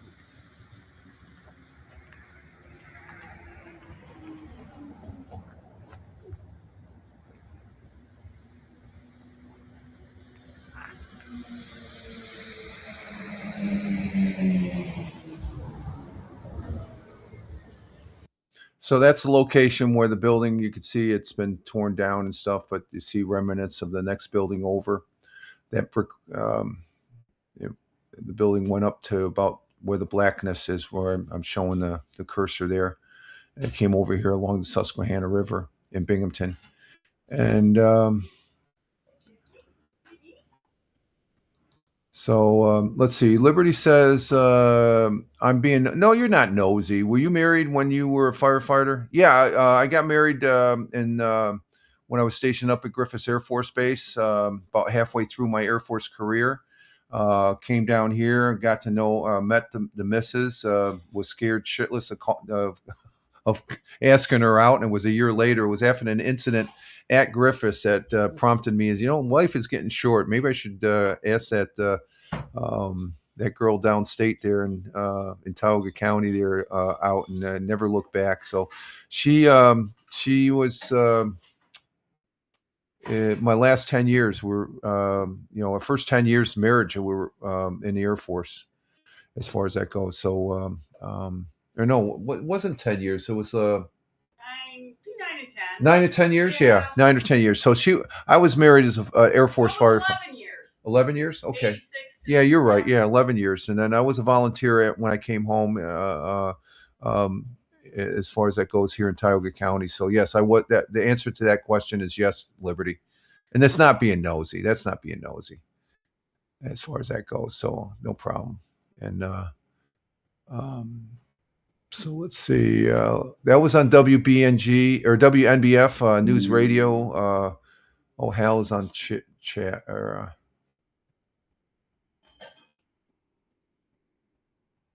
the downstate Tioga County girl misses. It wasn't downstate. She's still no. Yeah, well, where I was at Griffiths, that's okay. That's we don't downstate is when you get past you're down there in Poughkeepsie, and that's for me that's downstate. Unless you're way up at Watertown, then everything's downstate. But Syracuse, they don't consider Binghamton downstate. It's southern tier. Downstate, we up here in upstate New York, everything down Poughkeepsie, down there, Terrytown, okay, Campton Rehab, those are all the downstaters. But Said downstate. Huh? You're the one that said I was downstate. No, that's what Captain Rehab said. No, you said it. No, Captain Rehab in the comments here said that. Anybody? Huh? I said, anybody? Back me up. I thought I heard you say, met the missus. I better ask that girl downstate. Oh, did I say that? No, I didn't mean that. It's well, from where I was at Griffiths and stuff. Anyway, Captain Rehab, he had a comment. The down. Okay, I guess I did say it because Captain Rehab repeated the downstate. She wasn't really my mistake. She wasn't really downstate. She was Southern Tier. She's a Southern Tier, upstate New York girl as far as that goes. And Liberty says my stomach would drop every time I heard a fire call and the door closed. Kudos to the missus. I don't think that. Probably as a volunteer, I've had some close calls. The biggest one was when the fire truck you were riding on. Oh yeah, the volunteers. Yeah, there's one fire call.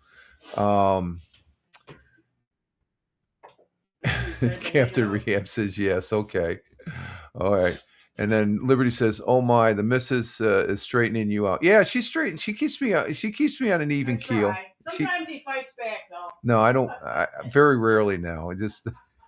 But there was one incident as a volunteer. I was on the truck, and thank God when I first started as a volunteer when I was in high school, we used to be able to ride on the back of the fire truck on the back step. You can't do that now. It was a partially enclosed cab.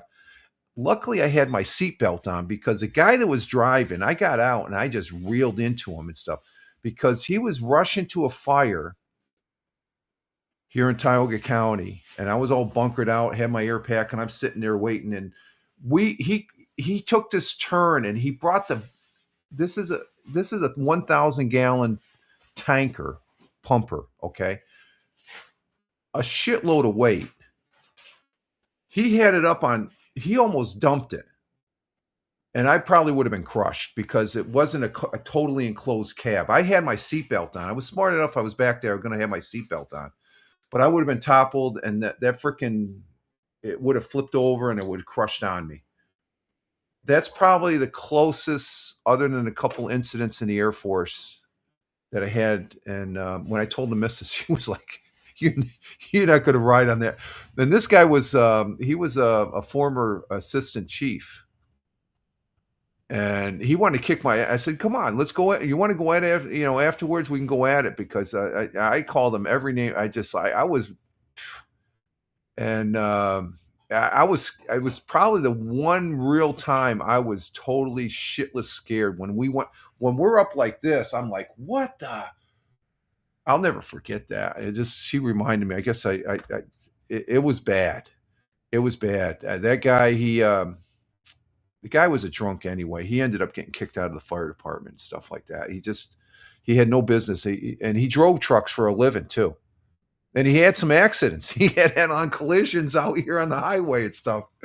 And they took his license away. And the guy he ended up moving away from the area and stuff like that because this guy was and he had been in the fire company for quite a long time when I joined. And I thought he was an all right guy because he drove a truck and stuff. But this one call, for some reason, he brought it up on. And if I would have saw the video, I said, "How'd they get that? You can get if you take the turn quick enough because you got that water. Even though there's baffles in the tank, it'll jack that truck up. So that's why they have to slow down. He must have took that turn at like 35, 40 miles an hour." And that was scary. Just thinking about it scares the bejeebies out of me as far as that goes. And yeah, I think it was after that. That's when was that at my 15th? Yeah, I think it was right. Yeah, I think it was after that. That was I think it was in my 15th year. Okay, so I had been working with. I seen this guy. He was okay. I didn't really, he wasn't a drinking buddy or anything like that. But he'd been there for a long time. And it was how much water is in well, that particular they can vary. It's a regular pumper can have anywhere. That's standard now. A regular pumper will have 1,000 gallons in. This was a tanker pumper, so it's about, I think it was 1,500. Now that I think about it, it was between 1,000 and 1,500. and it was a tanker pumper, as far as that goes. And let's see, reminds me of Kramer from Seinfeld when he was yeah, that's on TV. But if I wasn't there and in that seat, I would say that couldn't happen. It can happen. And it was after that. That's when I said, "Screw this! I'm out of here. I'm not doing this. I didn't come in here to get killed by another firefighter." It's one thing to get killed on the fire ground because you're trying to rescue somebody, but you get killed before you even get there on scene. That's when it's like, I'm out of here. This guy he has no concern for me as a volunteer. So I'm just saying, that's it. I'm out of here. Let's see. Farmer says, yikes, I ran as a volunteer PEMT for 15 years. Oh, God bless you. The EMT stuff, that's some heavy shit there. 2 of the worst accidents I was involved, a fire truck, 1 ladder, 1 tanker, had to fly. But they medevaced them out. Yeah. Yeah, that's bad. That can be bad. I mean, that's just, and there's Deplorable. He woke up. Good morning, Deplorable. Love the flags, my friend. Love the flags. Coming in from Bradford, Pennsylvania. Thank you for being on the broadcast last night in the chat. And let's see. Sorry, I'm running late. Wife's car wouldn't start. Okay, that's real world. There's nothing to be sorry about that. Just like don't feel sorry for the sound last night. That's on me, man. I was just telling the story of the sound issues I had, and I'm still laughing about that. And Liberty on the Rumble saying hi to Deplorable. Good morning. And Farmer down in Virginia saying hi to Deplorable also. And Deplorable says good morning to Liberty and Farmer on the Rumble side. Hope everyone is warm and happy today. Yeah, we're just telling some stories here. Glad to have you here, my friend. So yeah, that was right about my 15-year mark, and I said, that's it. I'm getting out of this. Let's see, 16 here today. 16 degrees. We're going down. We went from 11 degrees to 9 degrees out. What the hell? The sun's coming up. What the hell's going on? No, it's supposed to be like 30 today. It's clear blue sky, so the sun is up. This 12 degrees out there in Bradford, Pennsylvania, as far as that goes. Or no, that's up Liberty. That's up in Niagara, Buffalo area. 12. It'll be over soon. Yeah, we got 3 weeks. So that was the end of that's why I'm officially retired as a firefighter, stuff like that. So, and let's see. Liberty says, Deplorable, the missus is keeping Rich straight on things.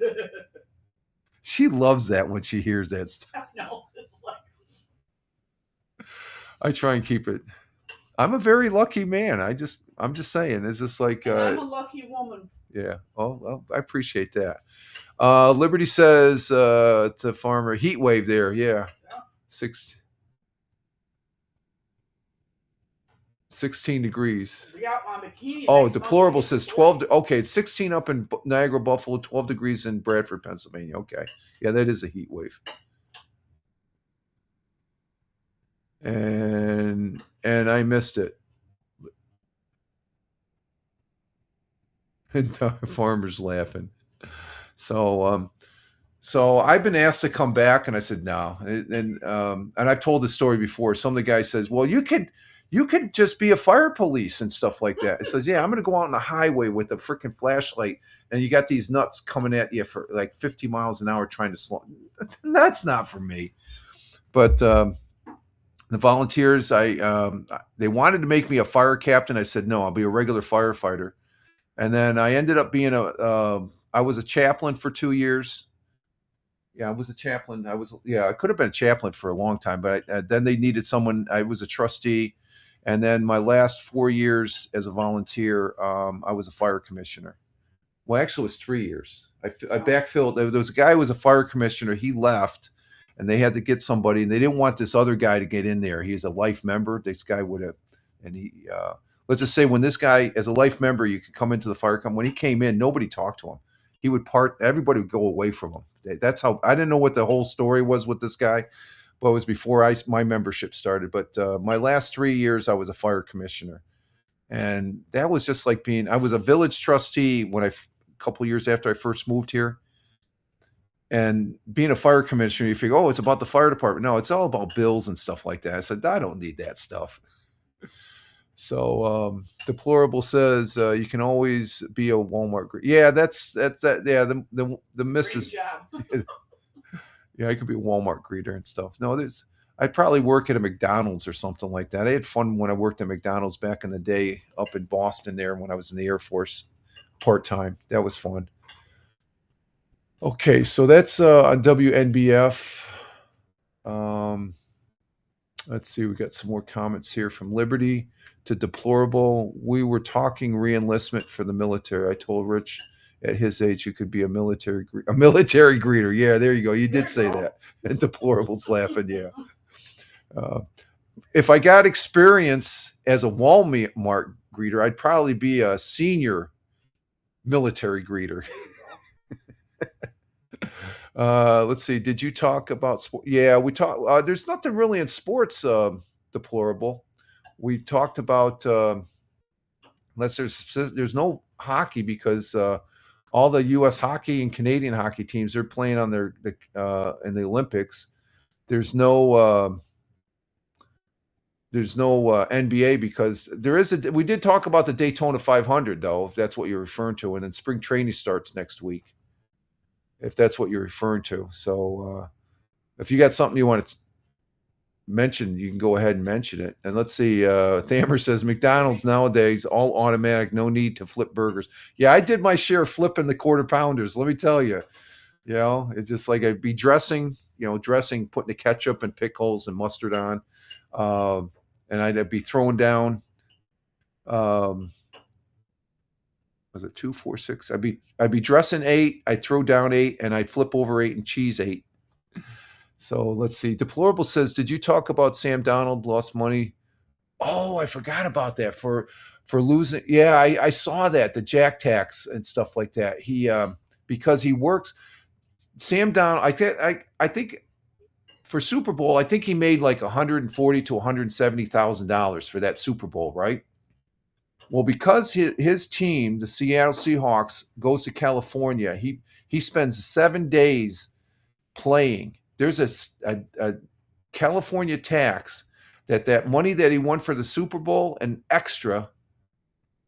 the extra 7 days, they tax him for that. And it's like $240,000 when it's all said and done. I saw that. I was like, what? You got to be kidding me. He got the ring though. He got his ring, but he's out and I thought that was ridiculous as far as that goes. So I did see that article the other day, Deplorable. I'm like, are you serious? Let's see. I was going to mention it last night, but figured during the game. Oh no, nothing's off topic, Deplorable. You're a regular. You can bring it up. Let's get the. You can bring it up. No problem. That would have been. I would have had something ready and stuff because I know there. I saw a clip yesterday here on Rumble. Dan Bongino. I wonder if I can find that. Let me see. Let me see if I can find it here real quick. Because I still can't believe that. That's freaking ridiculous. It's out of this. It's off the hook on that. Just all that money going to California just to be pissed down the toilet and stuff like that. Because that's where California taxes are going. Let me see here. Let me bring up Bongino's. Maybe I can bring that up. That's a good clip. Okay, let me see if he has it here.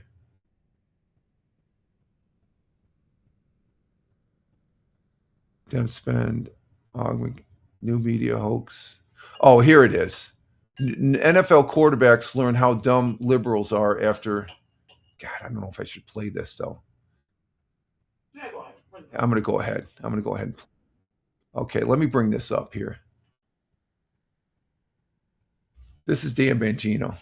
As far as that goes, this is on his Rumble channel. This is a short as far as that goes. What do we got for commentary here? Let's see. Thamer says always 3 pickles. Yeah. He lost 7. I think he lost more than that. I think he lost all of his because I think who else was talking about it? Glenn Beck. Glenn Beck was talking about it. That's when I first heard about it. And Deplorable says the NFLPA wants to ban sports bowls, Super Bowls in Cali. Yeah, because they're ripping off the players. And Liberty says, so a player made a bet in Cali and won, and he had to pay. No, we're talking about what he earned, what Sam Donald earned, because every player, even if you lose the Super Bowl, you're going to get paid. But California has a state tax that takes a lion's share of that away. And no, he didn't bet. It's just taxes. The taxes are off the hook as far as that goes. And Liberty, I agree, it's insane. And DeBlauro, so I agree. Plus, he had to pay taxes on the income in Washington. Yeah, he's getting double taxed. I mean, as a player, that's for and I guess for them the ring means more. That's an investment. He'll probably get that back as far as that goes. But let me bring this up as far as that goes. And this will clarify it for you, Liberty, as far as let's go ahead and bring this up because Deplorable let's see where it is. Okay, it's right here. No, not right there. It's right here. Okay, I have it up. Okay, hang on. Here we go. There's okay, Don Benjamin. He's back on the track here. Listen to what he has to say on this one. Let me bring it up here. Here we go. In the Super Bowl goes there to play in San Francisco. This guy Darnold, Sam Darnold, the quarterback for Seattle, another high-tax area, and they wind up getting a bonus for winning, and they lose money. How do you lose money on a bonus? Only in blue cities where people die on the street, and the only other metric for death is how purple they are. I'm not kidding. Listen to this. This is crazy. For winning the Super Bowl, the winning team, each player gets $178,000. In other words, the Super Bowl isn't a part of their salary. And because the game was played in California, and California has a jock tax, and they look at duty days. So each team spends 7 days in the state of California. So those are 7 duty days, and they pierce your regular salary at 3.5%. So he has to pay when you take in account he got the $178,000 plus his overall salary. He has to pay the state of California for spending 7 days there $249,000. That's just so stupid. I mean, but it ends up costing him $71,000 to go play in California. How the hell do you screw that up? You can't even go play a freaking football game in California without losing money? And again, we're taking advice from these idiots? I'm just saying that he had to pay an extra. He lost all that Super Bowl money, plus he had to pay an extra $70,000. So $249,000 he had to pay. It is. It literally is pathetic. Yes, I agree, and I couldn't believe that. And that was the football player there that was telling us $249,000 he had to pay, and then what is it? That doesn't. We already mentioned. Deplorable said he gets taxed in Washington State, where Seattle is at. If I was a player, I'd be pissed.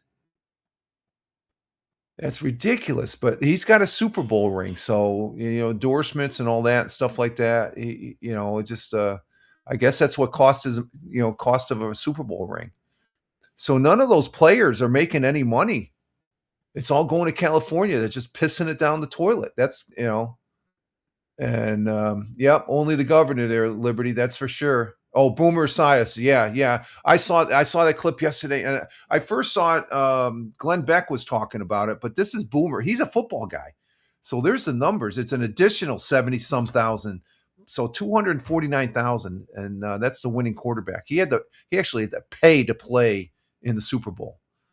That is idiotic to the max. So thanks for bringing that up, Deplorable. That's a good article right there.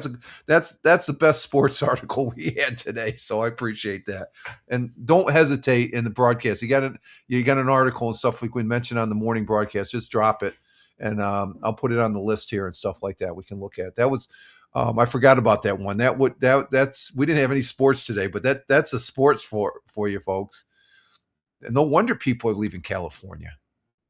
I mean, what did I hear? I heard Mark Zuckerberg. I saw a clip, a headline that he's leaving California. He's going to Florida. He's a billionaire. Why should he pay all that taxes? Screw that. I could see paying your fair share of taxes, but you just don't rob me as far as that goes. And deplorable. Yeah, I appreciate that, deplorable. Thank you. Yeah, I just saw something last night, I guess, when I was shutting everything down, an alert came up. You'll probably see some more of it about that he's going to Florida. Everybody's going to Florida. Dan Bongino, he's down in Florida because of the taxes. Rumble headquarters is down in Florida. It used to be up in Canada. I don't know if they have some outrageous taxes. They decided to come down here in the States, and the headquarters for Rumble is down there in Florida. So, New York State, I live in a county that is pretty decent. My taxes aren't that much. Even my state taxes aren't that much. We're not getting any of a return. I'm getting a return from, I guess the missus did tax. I'm getting a little bit of a return from the federal, but that's being a retiree and stuff like that. So they don't tax. That's one good thing. They don't tax my military retirement. And I think federal now, they don't tax the Social Security, but the state does, I guess, or something. I don't know. I'm not rich. I'm not poor, but, it's like Canada was trying to shut them down. Oh, is that what it was, deplorable? They were trying to. Oh, really? Okay, I didn't know that. Okay, I was because when I first got on Rumble, when it first started, they were headquartered up in Canada, so they went to Florida. I'm like, oh, I thought it had to do with because Sean Hannity moved down there from New York City. New York City is going to be the same way as California. That freaking mayor wants to tax everybody. He's saying billionaires, but he's going to be taxing everybody. It's going to affect everybody down in the New York City. He's got to get state approval, but Hochul's probably going to do that, but we'll see what happens. Okay, that was a good segment there. Thank you, deplorable again. I appreciate that. And let's see. Deplorable. My name is Rich, not poor. Good one. I like that. Okay, let's see. Let's see what we have on channel 12. They're honoring. Okay, they got a video on the boat fire. Let's go ahead and bring this one up, the boat fire, because I'm curious. Where was this? This is a crews respond to a boat fire in Johnson City. So was it a boat that out there in the along the Susquehanna River or something? Let's see what this one's about. Bring that up. And this is WBNG again, no affiliation with any of these news agencies, just presenting what's happening here in the southern tier of upstate New York. And we had a boat fire of some sort. So let's go ahead and bring this one up here. Here we go. Yeah, that's right, Autria. I'm here on Grand Avenue in Johnson City, and if you just take a look behind me, you can see that we have Johnson City police and fire crews working on a fire that appeared on a boat. The boat is situated in the back of this lot, up against, right next to a row of trucks here. Now, the crews are continuing to work, and there are portions of Grand Avenue that have been closed off from around underneath the 201 bridge to the corner of Grand and Lusk Street, where we are right now. Now, continue to stick with us as we learn more. Tune in later to see any more information. We're going to toss it back to the studio, live in Johnson City. Daniel Curran, 12 News. Okay, there was just a boat outside the. Okay. That's a little fire. Nobody hurt. That's good. No problem. It's funny. It's like I thought. It's like, what boat? We just have the Susquehanna River here, and we don't. Nobody takes unless you take out a little with a little outboard motor and stuff like that. So, okay, that's that one. Let's see what else we got. Okay, they're talking about the Bingham. We had enough about the honoring the firefighter there. Let's see what else we have. That's it for there. Local businesses preparing for Valentine's rush. Okay. Let's see. Okay, that's it for for WBNG. WAAL, same as WNBF, nothing there. They talked about the 1 year later, remembering the fallen firefighter. And Farmer says, well, I hope everyone has a great day. I have to go. Apparently, my dogs have decided to open the gate to my big chicken run, a new trick for them. Okay, go. You got to go chase down the chickens. Okay, Farmer, thank you for being here. Greatly appreciate. Be safe, my friend. God bless. And Liberty saying the dark to Farmer, have a great weekend. Be safe, Farmer. Thanks again for being here. Appreciate it. Let's see. Let's go to channel 34. Nothing on channel 34. And oh, they got the Crappie Derby. Let's bring this up. The Crappie Derby returns after 6 years. The Crappie Derby is a fishing thing. One of Broome County's favorite cold weather tradition is being brought back here as far as that goes. And Deplorable says, be safe. Yeah, you too, Deplorable. Thank you. Or no, be safe. Okay. And with the flag, I think Deplorable's out of here too. Okay, Deplorable, if you're leaving, thank you for being here. And let's see. Let's get to this Crappie Derby. That's here on this. I think it's on the side. Let's bring this up. Where the hell's the? Okay, here's the piece. Where the hell is it? Oh, here it is. A community tradition. Okay, let me bring this one up here.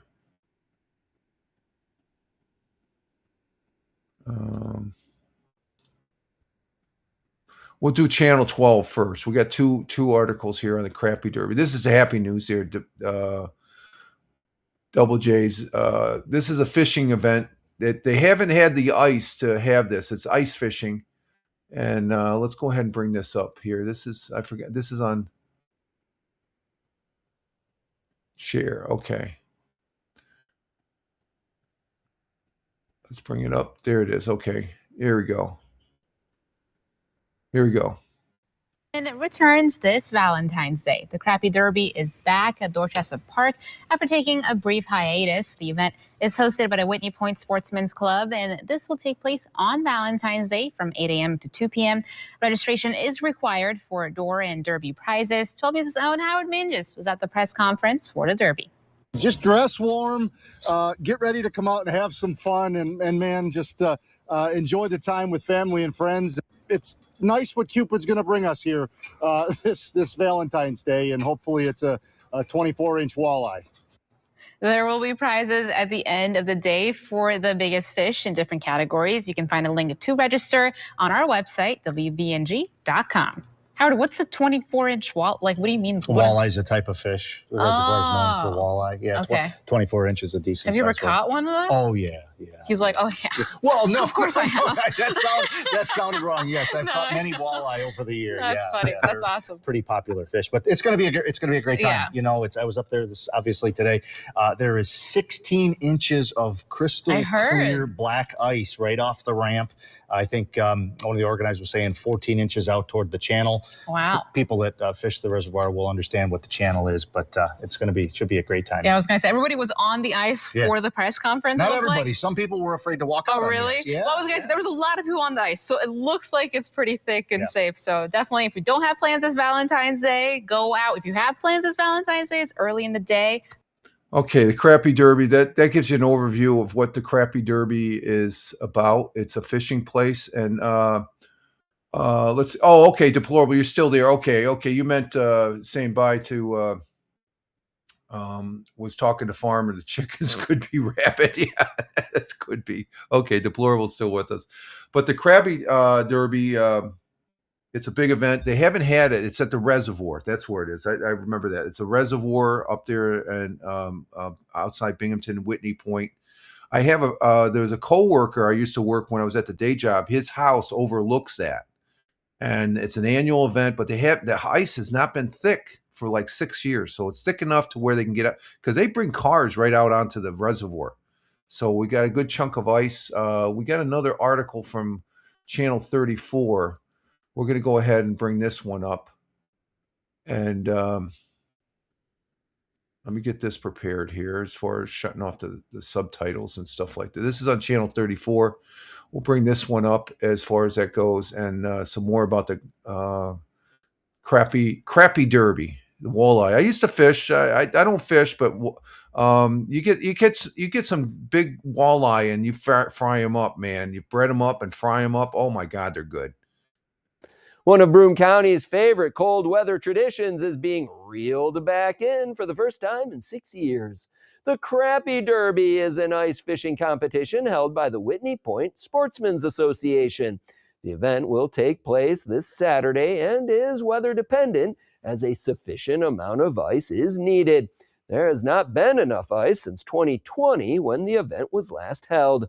Sportsmen's Association Chairman Chuck Sweet says, unless Mother Nature decides to rain on the parade before Saturday, fishermen should be ready to lower their bait. There's good ice.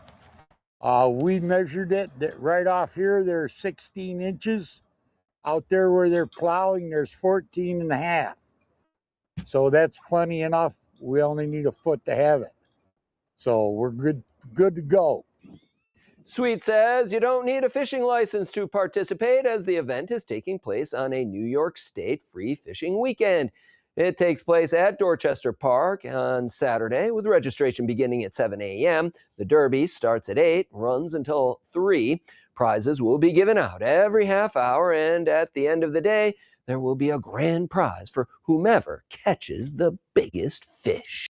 Okay, you can see they bring equipment right out there. They got a 4x4 there. They got 16 inches of ice, and all they need is a foot. But they have since 2020, the gentleman said, and they have snowplows out there clearing the ice as far as that goes. And let's see, Liberty says that would be a romantic Valentine's date, spending the day at the Crappie Derby. Yeah, fishing, putting a hole in the ice and trying to catch some walleye.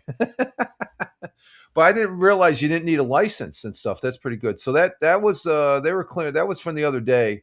They could tell you what the weather conditions were. They get a lot of snow up there as far as that goes. And Liberty says, well, then again, maybe some men would take their dates out there so they save money on roses. Yeah, plus they're getting the fish. Yeah, there we go. I used to do a lot of fishing back when I was single and stuff like that, but I haven't thrown a rod out in years as far as that goes. And that's a pretty big event here. That's big news to have that because it hasn't been around. I mean, the last several years they've had like maybe an inch or two and stuff like that. You can't even, they have to have at least a foot there, like the gentleman said. So that's a good article there from Channel 34. Is that catching? No, that's catching. You get to keep, Liberty. If you get within the size of the walleye, if you can catch them, you can catch. It's not catch and release. You catch them and they're big enough. They have to be a certain length and stuff. You can't catch the little ones. They have to be a certain length as far as that goes. And Deplorable says for Valentine's Day, McDonald's was giving free caviar. Oh, I saw that, the caviar to women.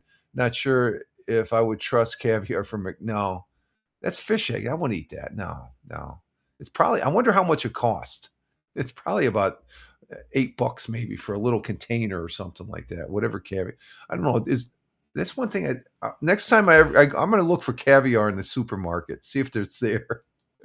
And Liberty says, "Oh, so the dates have to clean the fish." Yeah, that's a good reason for bringing a date so they can clean the fish.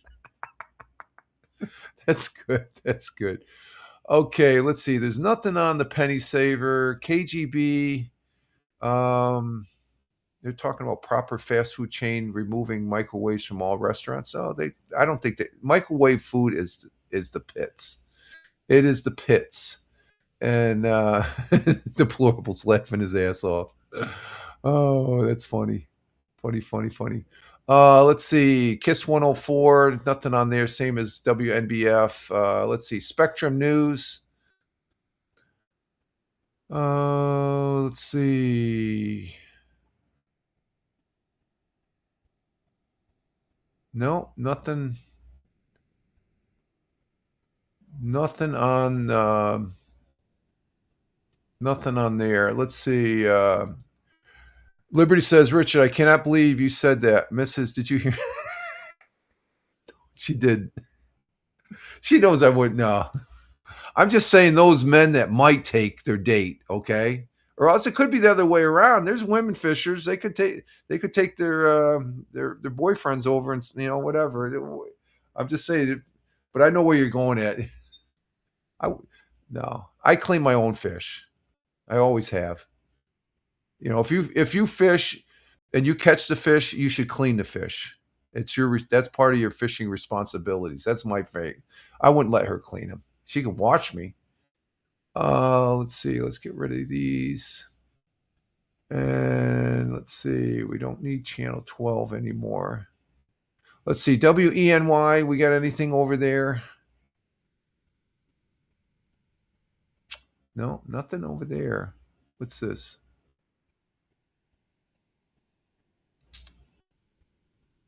No, nothing there. Channel 18.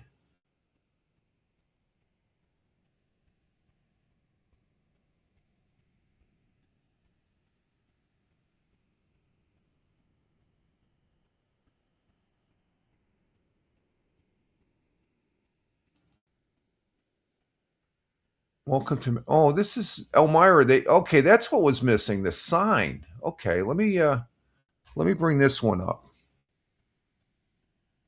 This is on channel 18 News. Let's bring this up as far as that goes, and let's see. Let me bring it up here.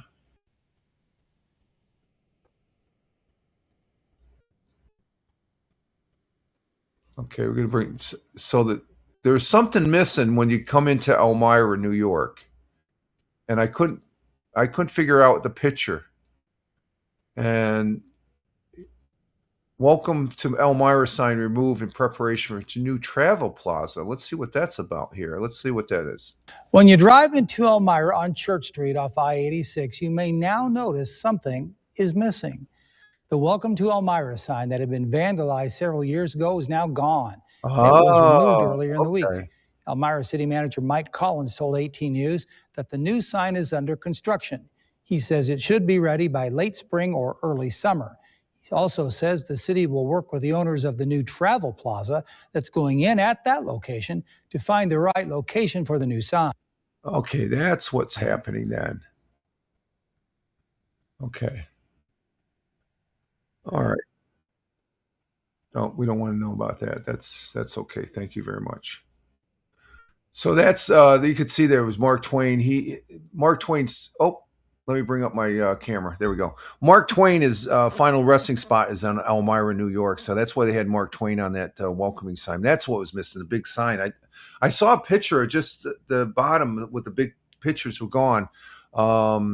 And also the female astronaut that was she was a commander and stuff like that. No, that wasn't Colonel Sanders. That's Mark Twain. Mark Twain's final resting spot is in Elmira. That wasn't Colonel Sanders. That was a picture of Mark Twain. You better look again. He looks like Colonel Sanders, but that's not Colonel Sanders. And what the heck is going? They're just updating the sign there of the pictures because was it Ellen something? She's a shuttle command. She's a female shuttle commander on one of the last shuttles. She's from Elmira. Mark Twain is buried there, and there's a couple other people. Elmira, there's a college there in Elmira. It's a business college. It's a pretty good college there. But Elmira, New York is, and there's a big prison there. There's a big state prison there in Elmira too. It's about 35 miles. Oh, the news guy. Oh, the news guy looked like. Yeah, I guess he does. Yeah, okay. He's a good guy. He's a good news guy. I like him. He's been around for a while. He looks like Colonel Sanders. Okay, I got you, Deplorable. I thought you were talking about Mark Twain on the sign. That's cool. Okay, so that's that one. Let's see. Nothing on Penny Saver, KGB, 104, Spectrum News. Let's see, 106. Well, they talked about the fishing licenses. What's this? This is over there on Buffalo's number one country. It's WYRK.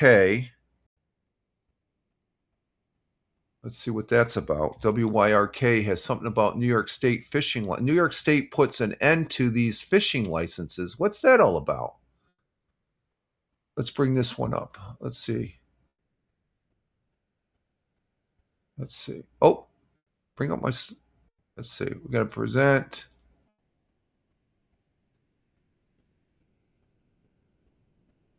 There it is. There's the article. And let's see.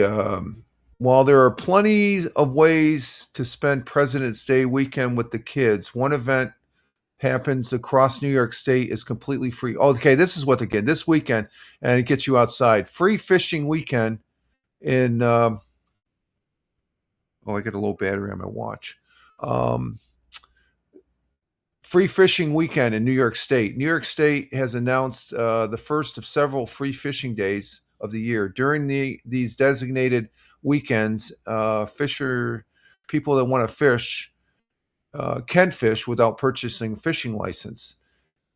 If you've been thinking about trying ice fishing, this is a perfect opportunity. Okay, that's why they have it. As far as there's no, they're rescinding the fishing license for New York State as far as that goes. So there we have it. That was from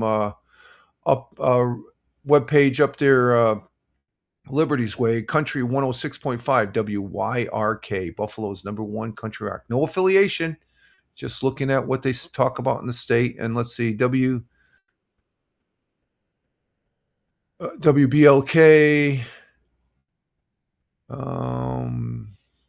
nothing really going on there. So let's see. WGR 550. They got the USB. No, Captain Rehab already told us US was over Latavia 5-1. So okay, so that's it. The Olympics are going on. They're talking about it. Let's see, 1440. Nothing there. North Korea's next leader. What's this? North Korea's leader, Kim Jong-un, 42, plans to designate his teenage daughter as his successor. South Korea's spy agency told lawmakers yesterday. Kim's daughter, believed to be named Kim Jong-ae, and is 13 years old, made her public debut at a missile test November 2022. That's 3 years ago. Speculations about her political future mounted after she joined parents on a New Year's Day visit to the site with the bodies of her late grandfather and great-grandfather. North Korea's first and second leader. South Korea previously said it was unlikely she would succeed her father, given North Korea's patriarchal society. She reported has an older brother and a younger sibling whose gender is unknown.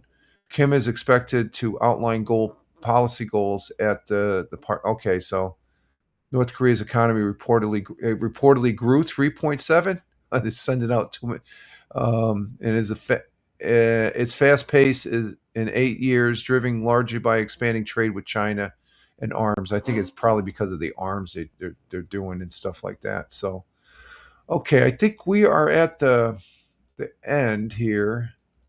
Let me go ahead and close these out. How long have we been on? We've been on for 2 hours and 34 minutes. So we're not going to do the Commodore today, folks. We've been on for 2 hours and 34 minutes, and we've had some great conversation here. So I do appreciate that, guys, in the chat. Very much appreciated as far as that goes. The chat here, and let's see. We're going to go ahead and exit stage left, and because it's after 8 now. I got to get some breakfast, and I got to get on the bicycle, this exercise bike this morning. We went up from 9 degrees. We're now at 12 degrees Fahrenheit. We're getting warm now. It's getting blue sky out there. We got a sunny morning going on right now. But I want to say thank you to Tina, our Jersey girl, who was here, and thank you very much. And I want to say thank you to Thamer, who came in from Riyadh, the Kingdom of Saudi Arabia. He was here. Thank you, Thamer. Always always good to see you. And let's see, we have going down the list who was in the chat. We had Liberty coming in from the Niagara Buffalo area. Thank you, Liberty. Greatly appreciate it. Thank you very much. Love the flags. Love the Rumble flags, the American flag from Rumble. I want to say Double J's was here also from an undisclosed location in the Southern Hemisphere. Thank you, Double J's. Good to have you here. And stay safe, my friend. Good to have you here. And let's see, next after that, Double J's was Captain Rehab coming in from the city of brotherly love. Good to have you here, Captain Rehab, despite one or two poking the bear sort of comments there. Thank you for being here. You have a great weekend, my friend. Greatly appreciate it. Thank you. And you take care. And then after that, who did we have come in? We had Big Juice coming in from the Buckeye State. Steve, thank you for being here. Greatly appreciate it, sir. You have a great day out there in Ohio. And let's see, Big Juice and Farmer who's coming in from Virginia. He's taking care of the chickens. They're getting loose. The dog's got the gate open, so he's chasing the chickens. And thank you very much coming in on the Rumble side. Greatly appreciate that, Farmer. Thank you very much. And then we had, I think, coming up sort of at the end, and let's see, coming down the list. We had a great conversation in the comments here. Even from our last individual he arrived a little late, but that's no problem. He was on with me last night when I was broadcasting Lord of the Ring, coming in from Bradford, Pennsylvania. Deplorable. He was running a little late. He had to take care of his missus's car, so it's cold out there. So, but thank you, Deplorable, for being here. Greatly appreciate it. I love the flags there, the American flag. And you have a great day too, my friend. He's Deplorable saying, have a great day. And Liberty, she says, thank Rich and Chatters. Have a great day, weekend. Take care. Be safe. Remember, ladies, get out your filet knives if you're going to the crappy derby. So, but I want to say thank you to everyone in the chat. And I want to say thank you for those that were watching and weren't in the chat. Thank you for your views. Thank you for the replay views. And also thank you for listening, for those people on Spotify that are listening for the 2 hours and 38 minutes that we've been on. Thank you very much. We do repurpose this broadcast over on Spotify, at Fireman Rich on Spotify, at Fireman Rich on Spotify. And we do appreciate being over on that platform as well. So I'm Rich Roberts, at Fireman Rich, wishing you well. And again, thank you very much for being here, watching the broadcast, being on the broadcast in the chat. As far as that goes, very greatly appreciated. And but with that, you can follow me over on X at Fireman Rich, or just check me out. That's where I do every posting I post on the internet. That's the one that has every post. I post on several other platforms, just like 10 or 13 of them. Just Google at Fireman Rich and you'll see where I'm at there. I'm all over the board. Facebook, Blue Sky, Truth Social, Parler, a whole bunch of them. And I have a blog spot. I have a blog, the Fireman Rich blog over on Blogspot of all places. That they almost closed that down. But okay, folks, we're going to go ahead and get out of here. And you all have a great weekend. And I do appreciate the viewership again. I can't say that enough. And greatly appreciate it from the heart. All I got to say is we're here. We made it to the weekend, folks. Let the weekend start. Live life. Have fun. Ciao for now. As always, peace. Take care, folks. Great show. Thank you. All you guys.